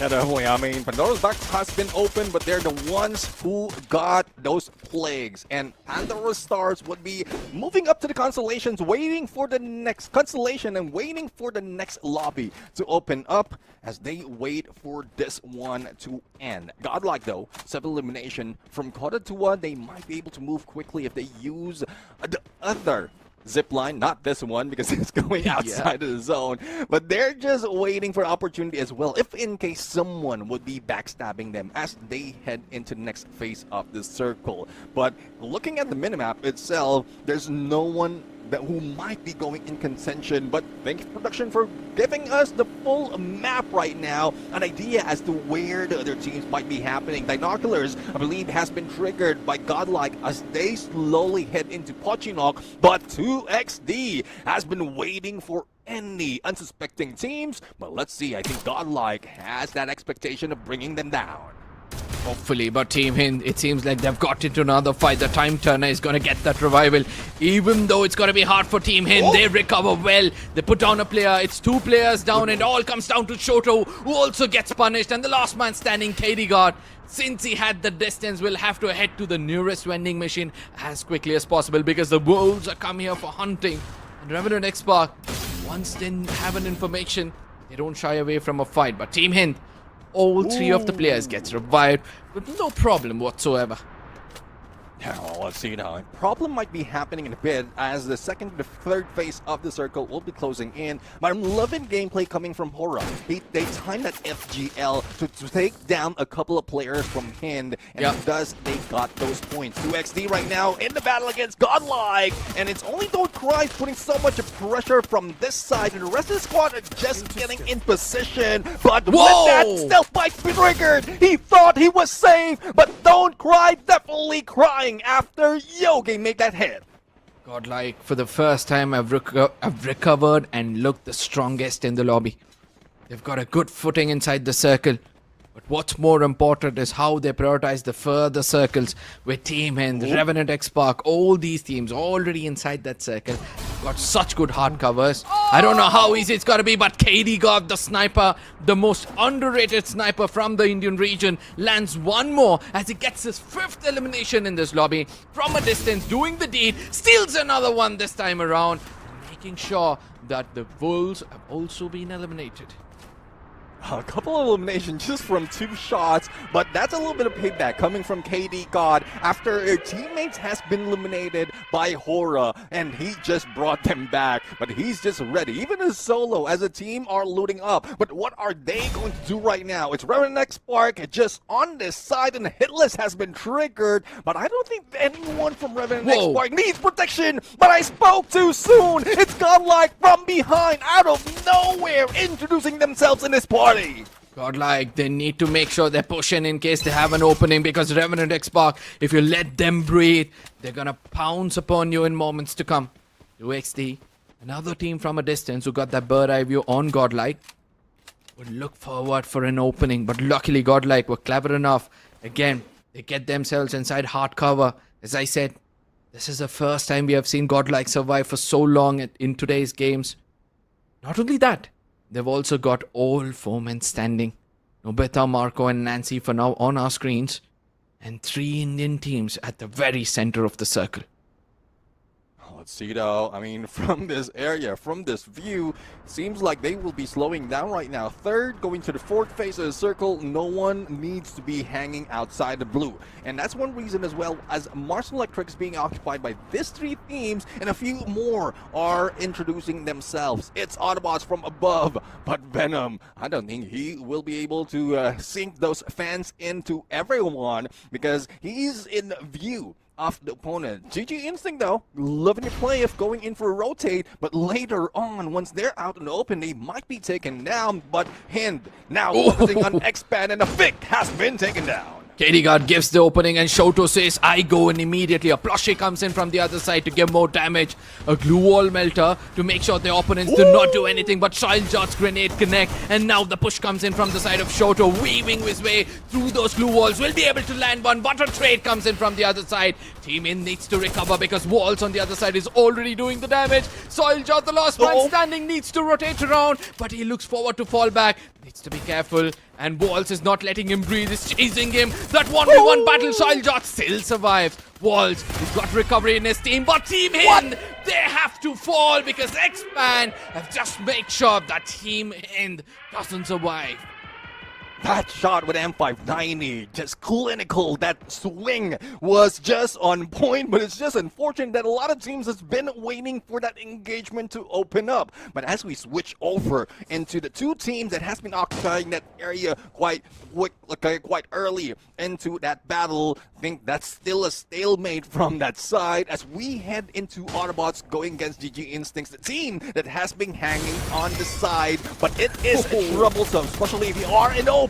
But with this shot from Autobots, they are slowly transforming into monsters.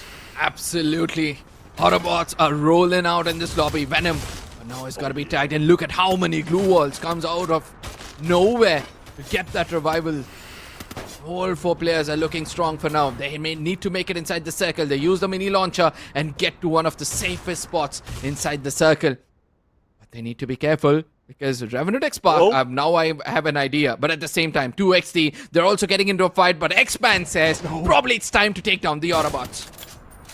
Oh no, it is Expand who's being taken down by the Autobots right now. They were just a few seconds late on that jump, and even Luki cannot do anything with that shot. It's into the cover, and it's focused more on Godlike on the other side. But 2XD putting pressure on them, and Johan will be taken down. As we also say goodbye to Expand, we're now looking at the final 4 teams of this battle.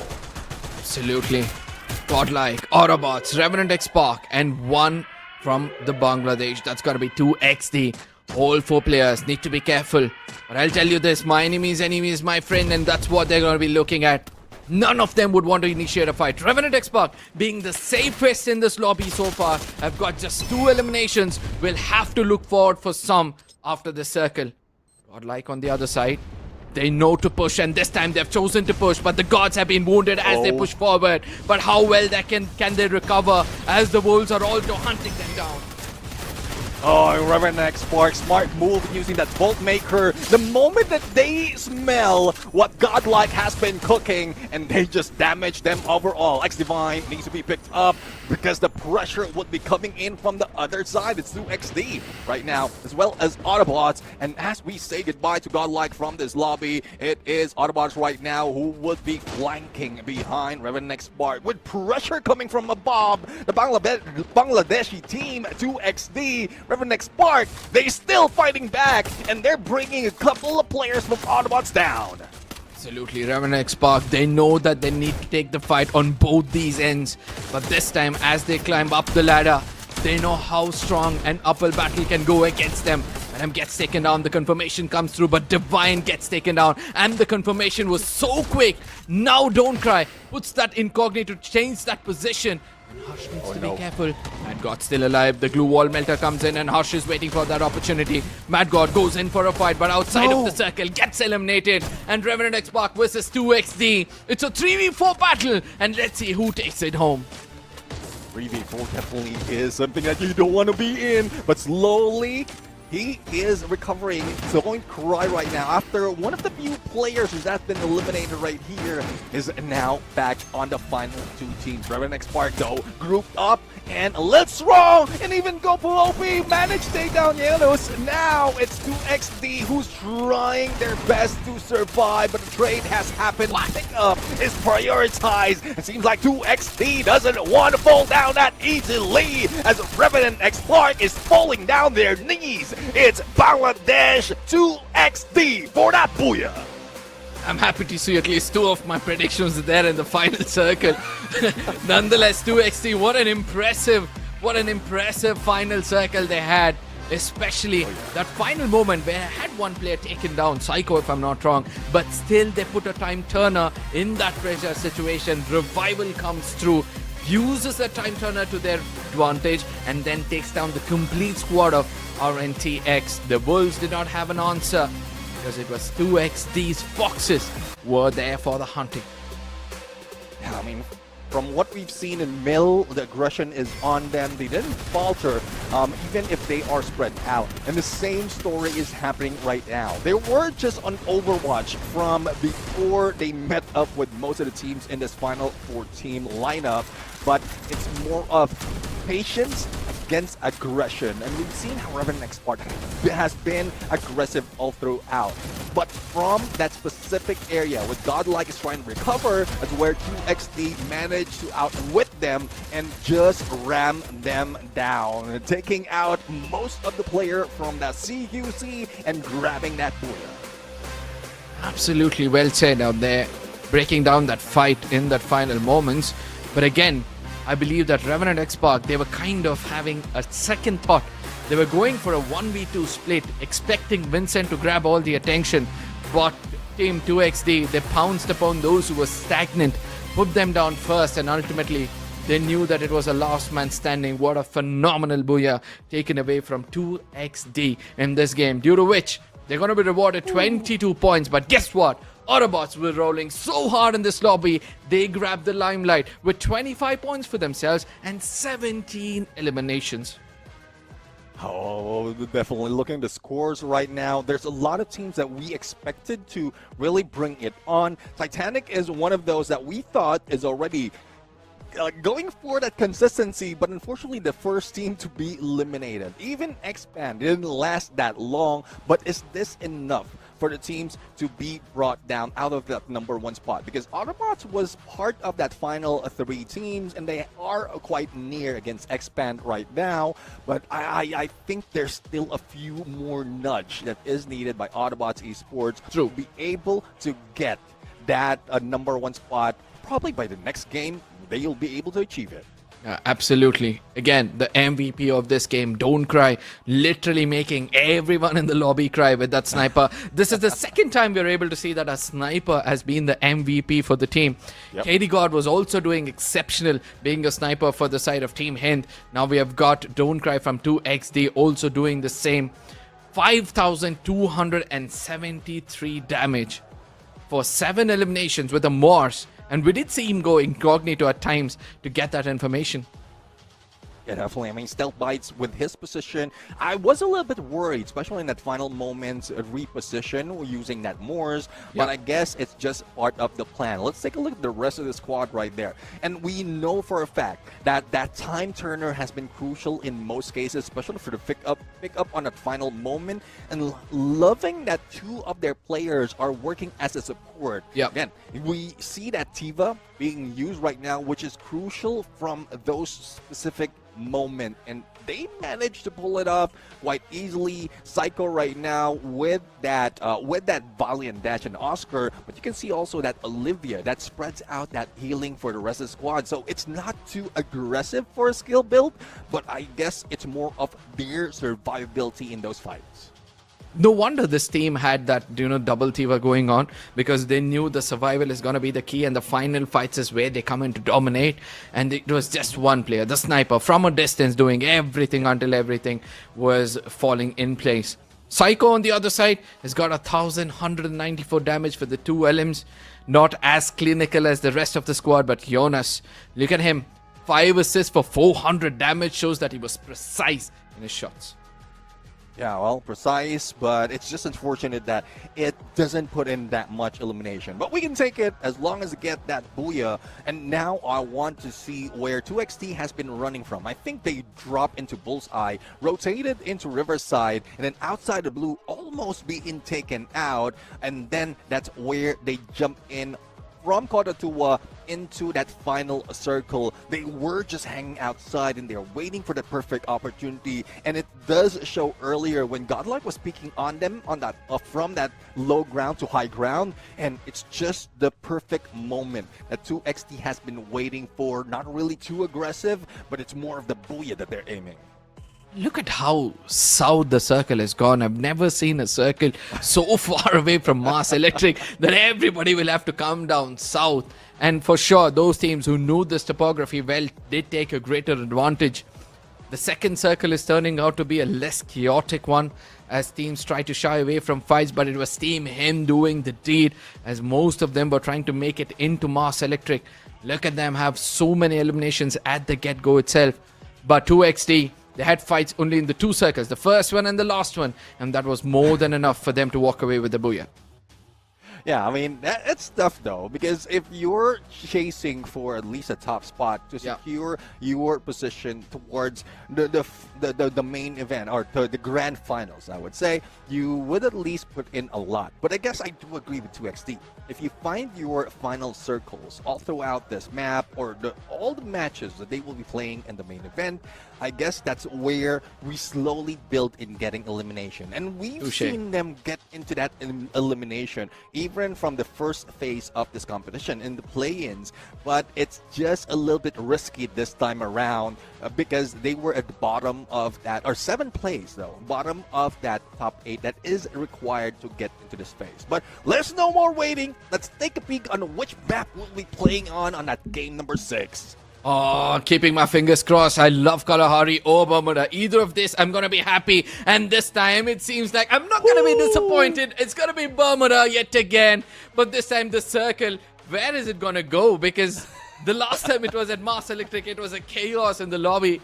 And this time, Neptune. You know, I love predicting the circles rather than the teams winning it. So I would put you on the spot. Where do you think the circle is going to go in this one? Bro, I mean, if we're talking about a circle, I think this time around it's moving towards probably the northeast. Okay. That's where I was assuming to be. But that would depend on the flight path as well, because there's a few instances or more instances wherein the flight path is countering where the final circle would be. But it's just me. It's just me. So that would depend on what the RNG has to offer.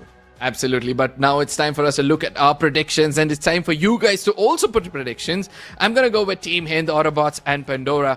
Pandora, obviously, because they're gonna be the Wonderland this time around. We have got Autobotz, who are showing so much of aggression in the previous game. They did try to survive until the end. Team Hind were also getting a good control over the circle. For this very reasons, I've got these three. When I look at your predictions, I'm kind of shocked to see that you're still inclined towards RNTX and Horaa, because even though they have a good circle, even though they're having some really good fights, it seems like they're unable to have that momentum going. I was just a little bit too lazy to change it. No. Jokes aside, it's just that I'm still seeing hope coming from the teams right now. Like Expand with their really consistent in getting all those points, not really being left behind, but it's just some of the teams who's slowly catching up to them as well. Horaa, we've seen the aggression coming from them, and again the turnaround that has been done by Revenant XSpark.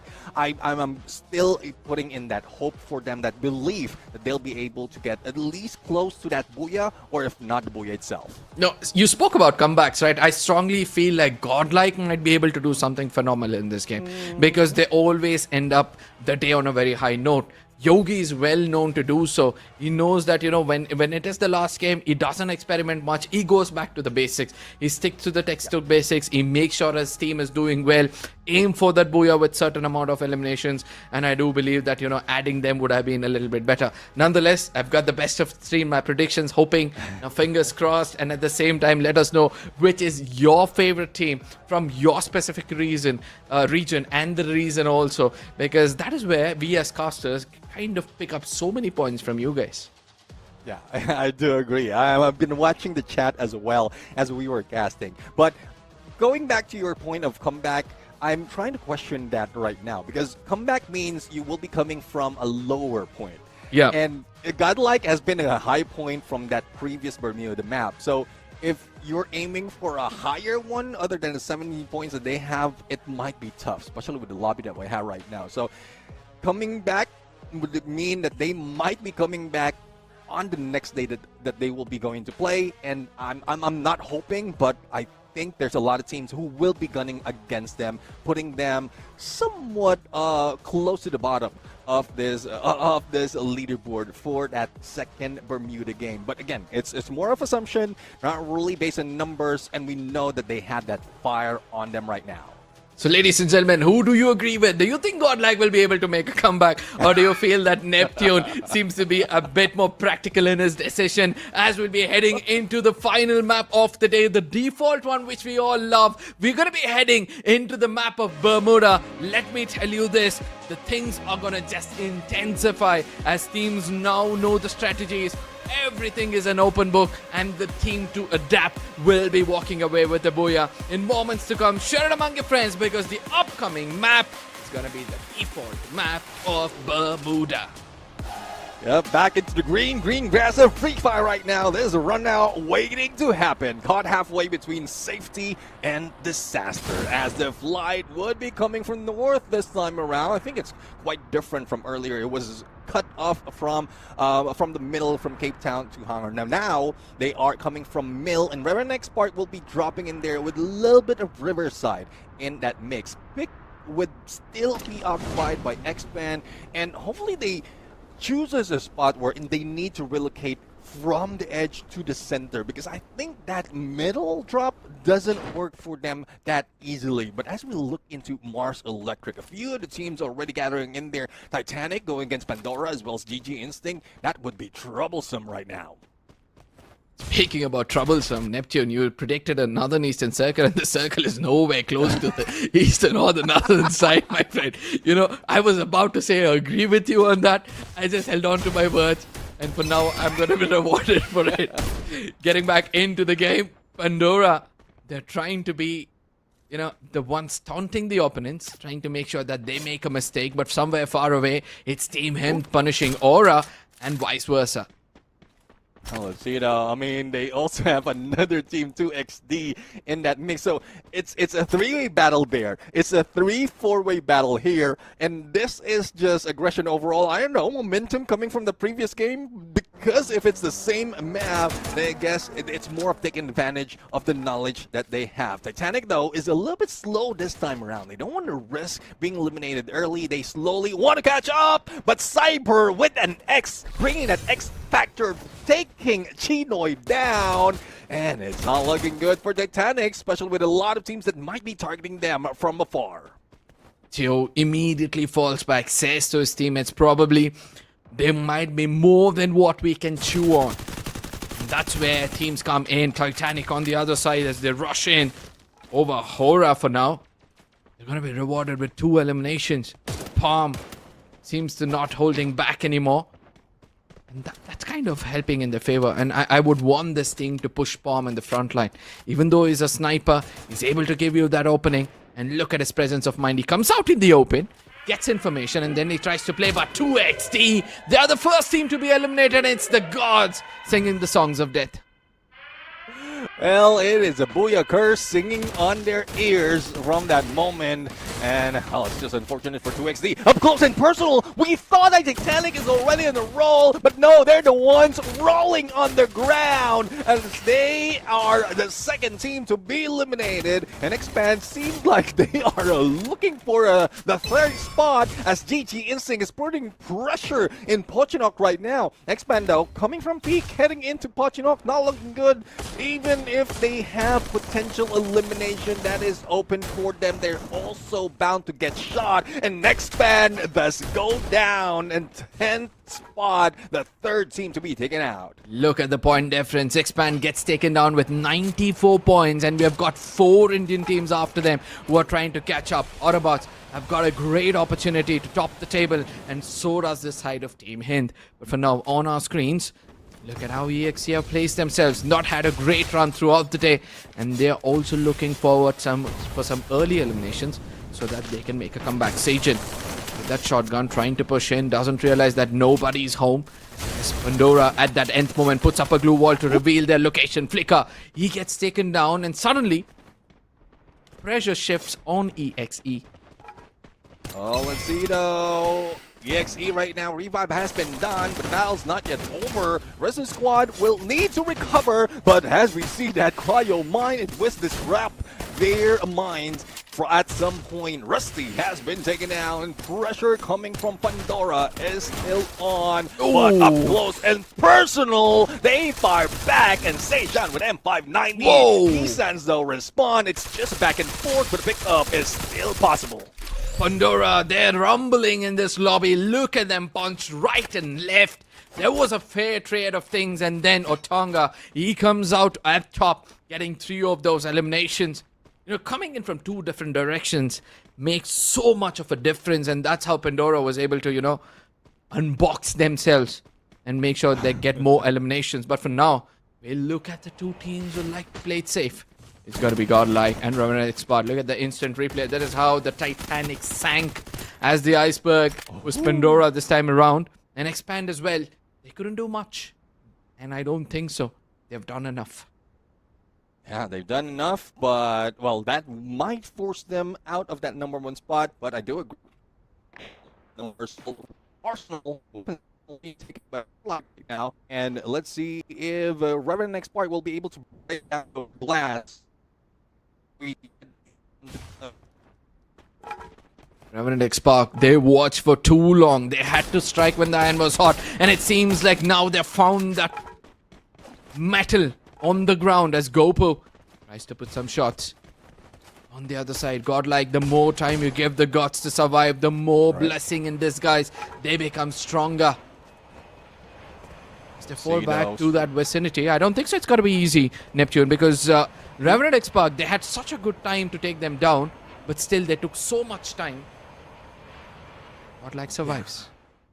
I mean, it's tough right now. I mean, most of the time, you need to rush in the opponent, but if you don't have opening, or if some of the teams might be beating you down from either side, and we're looking at the 4 squad within this vicinity, you will not, like, your aggression would be stopped. Your momentum would be stopped. So it's a smart move from Godlike as well to head into factory, to move away from potential engagement, and now they will be in a good spot to wait for the next phase of the circle. And that's one reason as well why most of the teams didn't go for the fight for this engagement, because they are waiting for the next circle to come in. And I'm still hoping that it will still go north. But no, that's back into the next phase of the circle. That's one reason why I don't want to predict anything, because it's going south. I mean, my prediction, not the zone. So the next time I ask for a prediction, say the opposite of what you're thinking, my friend. Probably you'll get everything right. But for now, Revenant XSpark on the receiving end of things. Gopu gets taken down, and GG Instant realize that they've got a chance to capitalize. And look at how Revenant XSpark are falling back from this fight. They're like chickens with no head. As Harsh falls back to a very close compound, it's Swaroop who's chasing him down. Probably the opening is going to be in front of them, but Harsh retaliates beautifully. But Power says, I am okay. Well, for here up close and personal, that could have been a one-way battle. Revenant also lose Divine. Getting tougher right now from Revenant XSpark. And I'm sorry if this is what's happening. This is the toughest of the lobby, and you expect everybody to give their best. Every rotation, every decision you take has to be rewarding, or else someone else is going to take that away from you. Horaa Esports making Clock Tower theirs. They literally want the time on their side because they're not having one. Pandora at the 9th spot, where we expected them to be one of the strongest in the lobby, Neptune. What do you think is going wrong with this team? Yep, completely agreed on that. They had to be, kind of more prepared for this lobby. I know that the rest of the teams have done their homework. I'm not denying that Pandora have not, but it's just that the counter strategies are not that strong. Whereas on the other side, Autobotz going for a 1v3 split with Venom. He's got that off angle and the information, and that's how Kunal and Johan are able to make it into the circle. EWG as well, they get taken down. Horaa all of a sudden reigning supreme in this fight with a blink of an eye. It seems like Thanos has just snapped his finger. Oh, they were a little bit late in the party. Only 3 elimination that is just coming from EWG. But they have eyes on Cyber already. I think those UAVs making it work for them. But a scan on to Clock Tower, probably spotting a Pandora Esports or Pandora Stars right now, who's jumping in just behind them. And Horaa needs to be careful right now, as they will need to secure this position for the moment. No, they move away. They might be caught off guard as they force themselves onto EWG's final player. And the opening might have been taken by Pandora Stars. But no, they didn't make that move. And it's Horaa who goes for that confirmation, eliminating EWG. But here comes a Cryo Mine, the signal for the fight. Pandora needs to be careful, but retaliation is the answer as Tops puts down Otang. Look at how Horaa immediately revives. The treatment gun comes into play, immediately making sure the team is up and kicking. Horaa Esports not shying away from fights, gets back to the center of that clock tower. Godlike, Pandora and Horaa, all 3 teams feels like the final circle is going to come to the clock tower region. Autobotz yet again holding the corners of this vicinity, making sure they have eliminations before they enter inside the circle. Will that pay off yet again? Because previously when they tried to do it, they did not have such a good ending. Well, let's see though. Good ending is not what we're looking at for now. It's more of a good engagement that they have to win. 4 teams in our view right now from this high ground. Horaa managed to secure their position after going against that final EWG player. But Godlike, when a Cryo Mine stops, will have information on them, and the rest of the squad is firing against them. But Godlike is taking their position seriously, not given an opening against those on higher ground. But all those is unfolding as Pandora Stars is waiting for that perfect opportunity. You saw that 2 AWMs waiting to get triggered. But as we switch on the other side, it's Revenant XSpark slowly moving in. Hopefully they can catch up on the points that they have been aiming for. This is the first time we're able to see that Revenant XSpark is not prioritizing the circle. Shows that they might be looking forward for more eliminations in this game. As they come in closer, they're trying to hit them head against a rock because GG Instants are not easy to take down.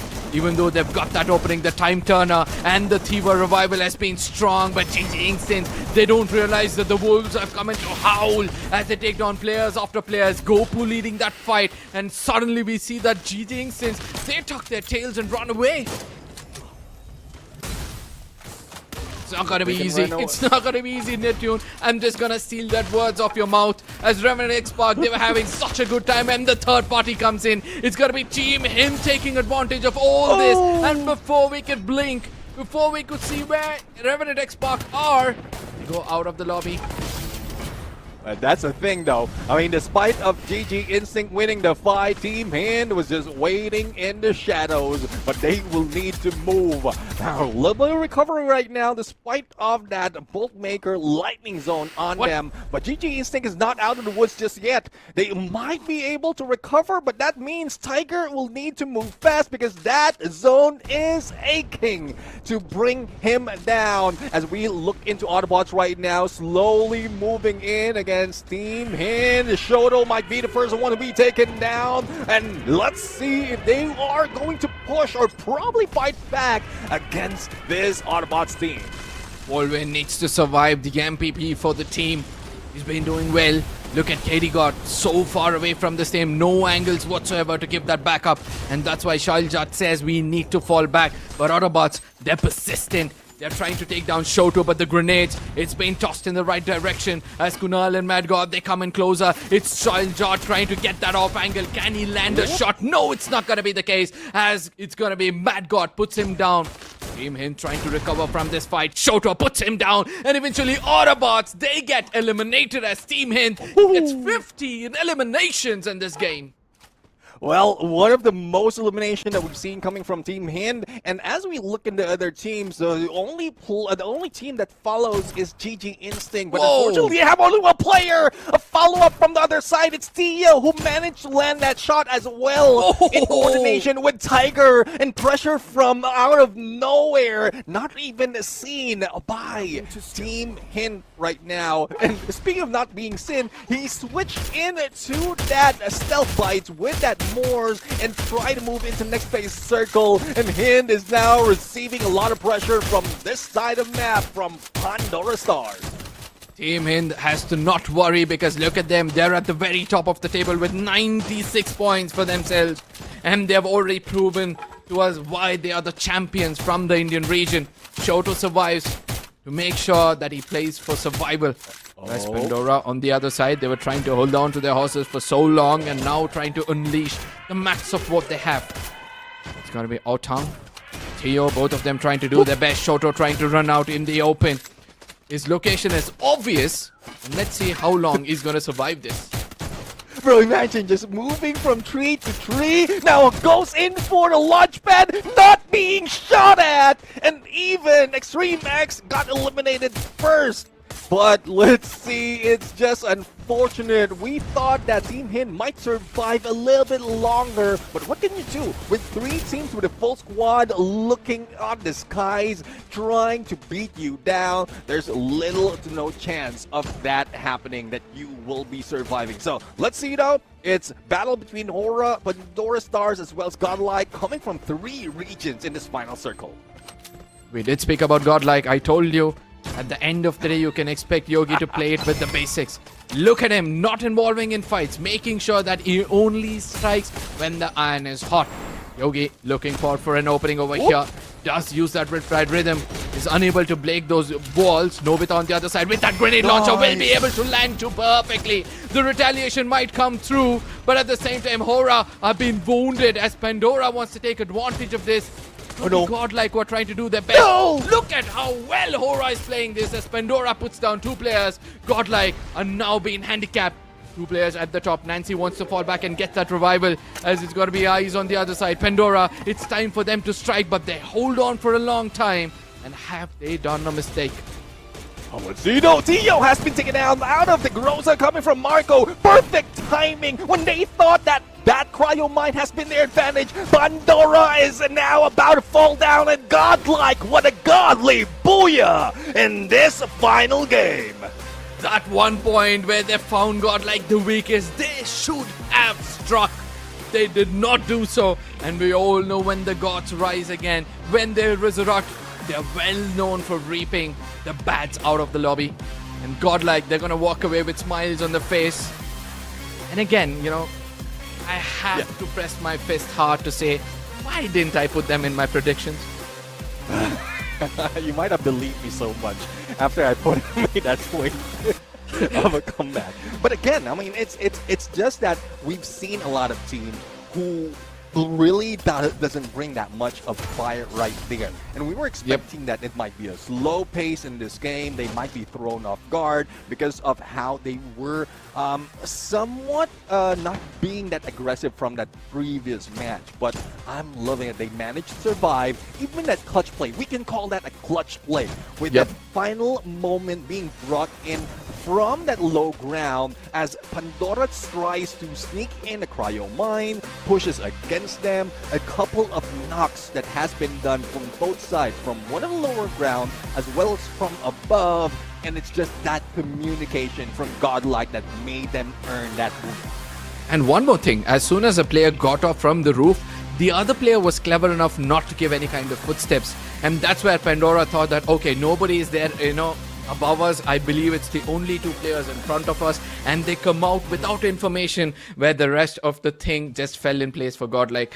The damage which was dealt from above the building was more than enough for them to walk away with an exceptional booyah as they get 24 points, 12 LMs, 12 placement points.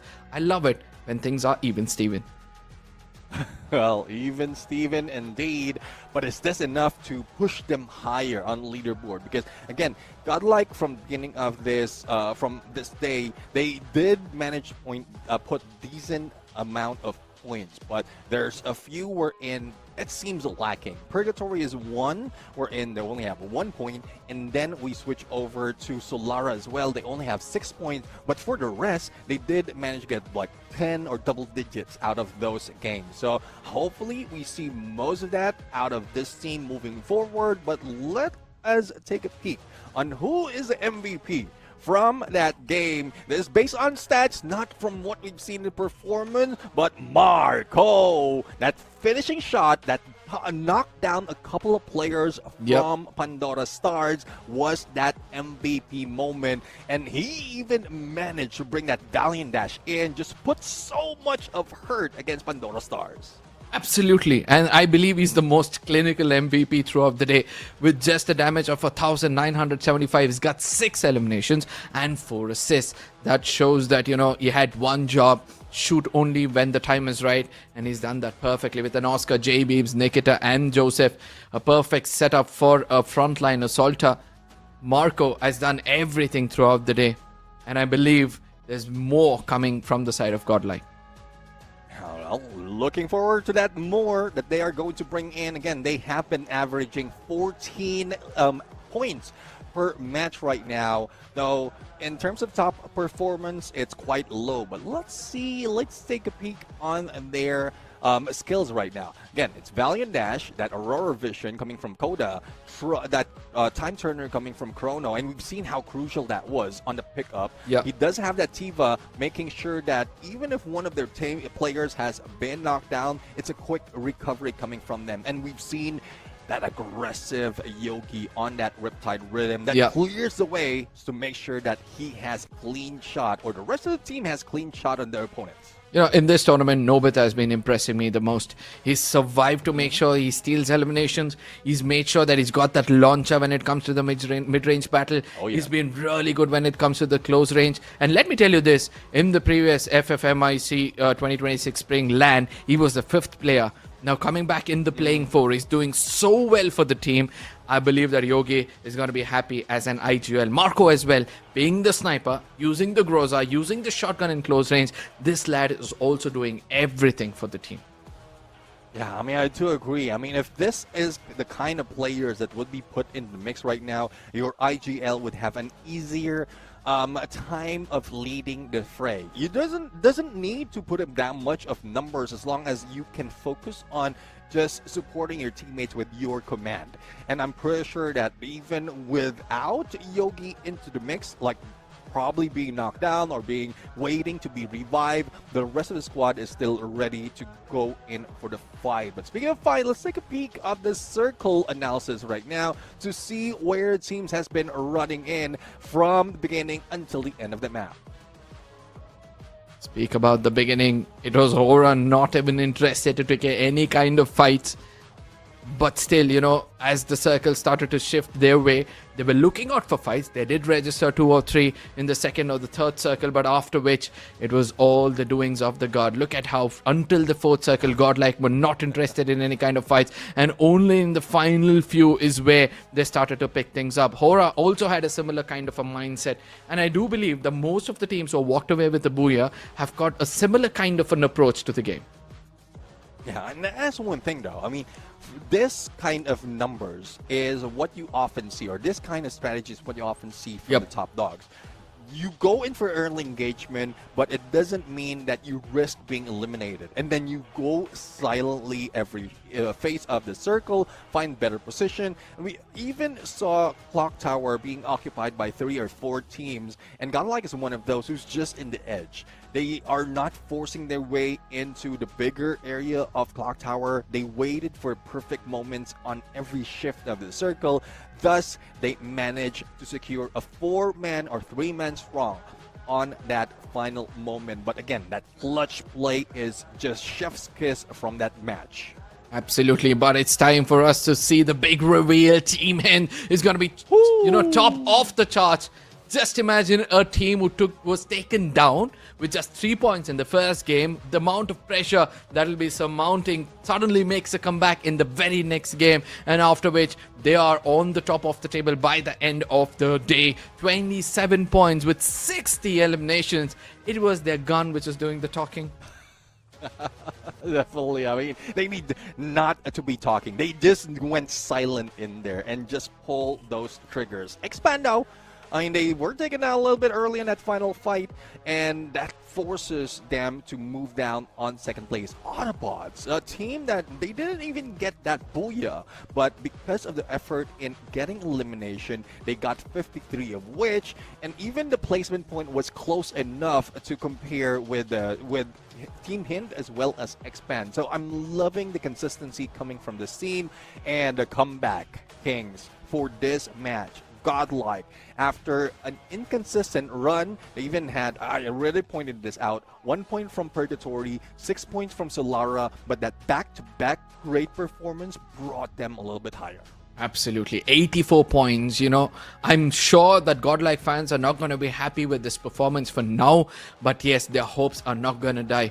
Expand is the only team from their region to showcase some true powers of what they can bring to the table. Horaa Esports on the other side, they were red too early. They started off on a good note. That 47 elimination shows that they were aggressive in the lobby. It's just that, you know, they were red really quickly. Revenant XSpark is going to be one of the other teams who could have done so much better on the 69 points at the 6th position. But then comes the disappointments of the lobby. Titanic and Pandora, they've been the strongest if you see on paper. They know how to tackle. They have so much of experience under their wing, but it seems like they've kept it for the latter half of this stage. GG Instinct, Team 2XD, Extreme EX, as well as Lakar. These are the teams who have learned the lesson the hard way, and I hope they make a comeback properly. Well, definitely hoping for a comeback coming from specifically the three teams that you did mention, GG Instinct, Team 2XD, as well as Extreme X, because coming from our play-ins, Yeah. they were just one on top of the other on that ranking. So if they keep it up, they might not be able to get into the top of the board. And it's looking dire right now. But we're only talking about day number 1. They still have a few more chances to go in the upcoming days before that grand finals. You reap what you sow, and the teams at the very top have done that. They've done half the work, and they'll be looking forward for an easy run in the upcoming games for these groups. But for now, we're going to make sure that, we leave you guys hanging with just one question. Which team has impressed you the most? Let us know in the chat, as we are able to see that there are some really big names which are popping up in the chat lately. It's kind of good for us to say that today's run has been exceptional. One thing which stood out for you, Neptune? Yeah, I mean, there's just a lot of highlights to really point out. Just one out of this game. But we would like to ask everyone to watch out for tomorrow's game. We have Group C that would be introduced at Team Aki, Dewa United, Hora's Hotshot Esports, NXT Esports, Straw Hots, and IQ Total Gaming. But for now, we're going to bid everyone goodbye and good night. I'm Neptune the Gentleman Garcia, joined by Arca, and we will see you next time.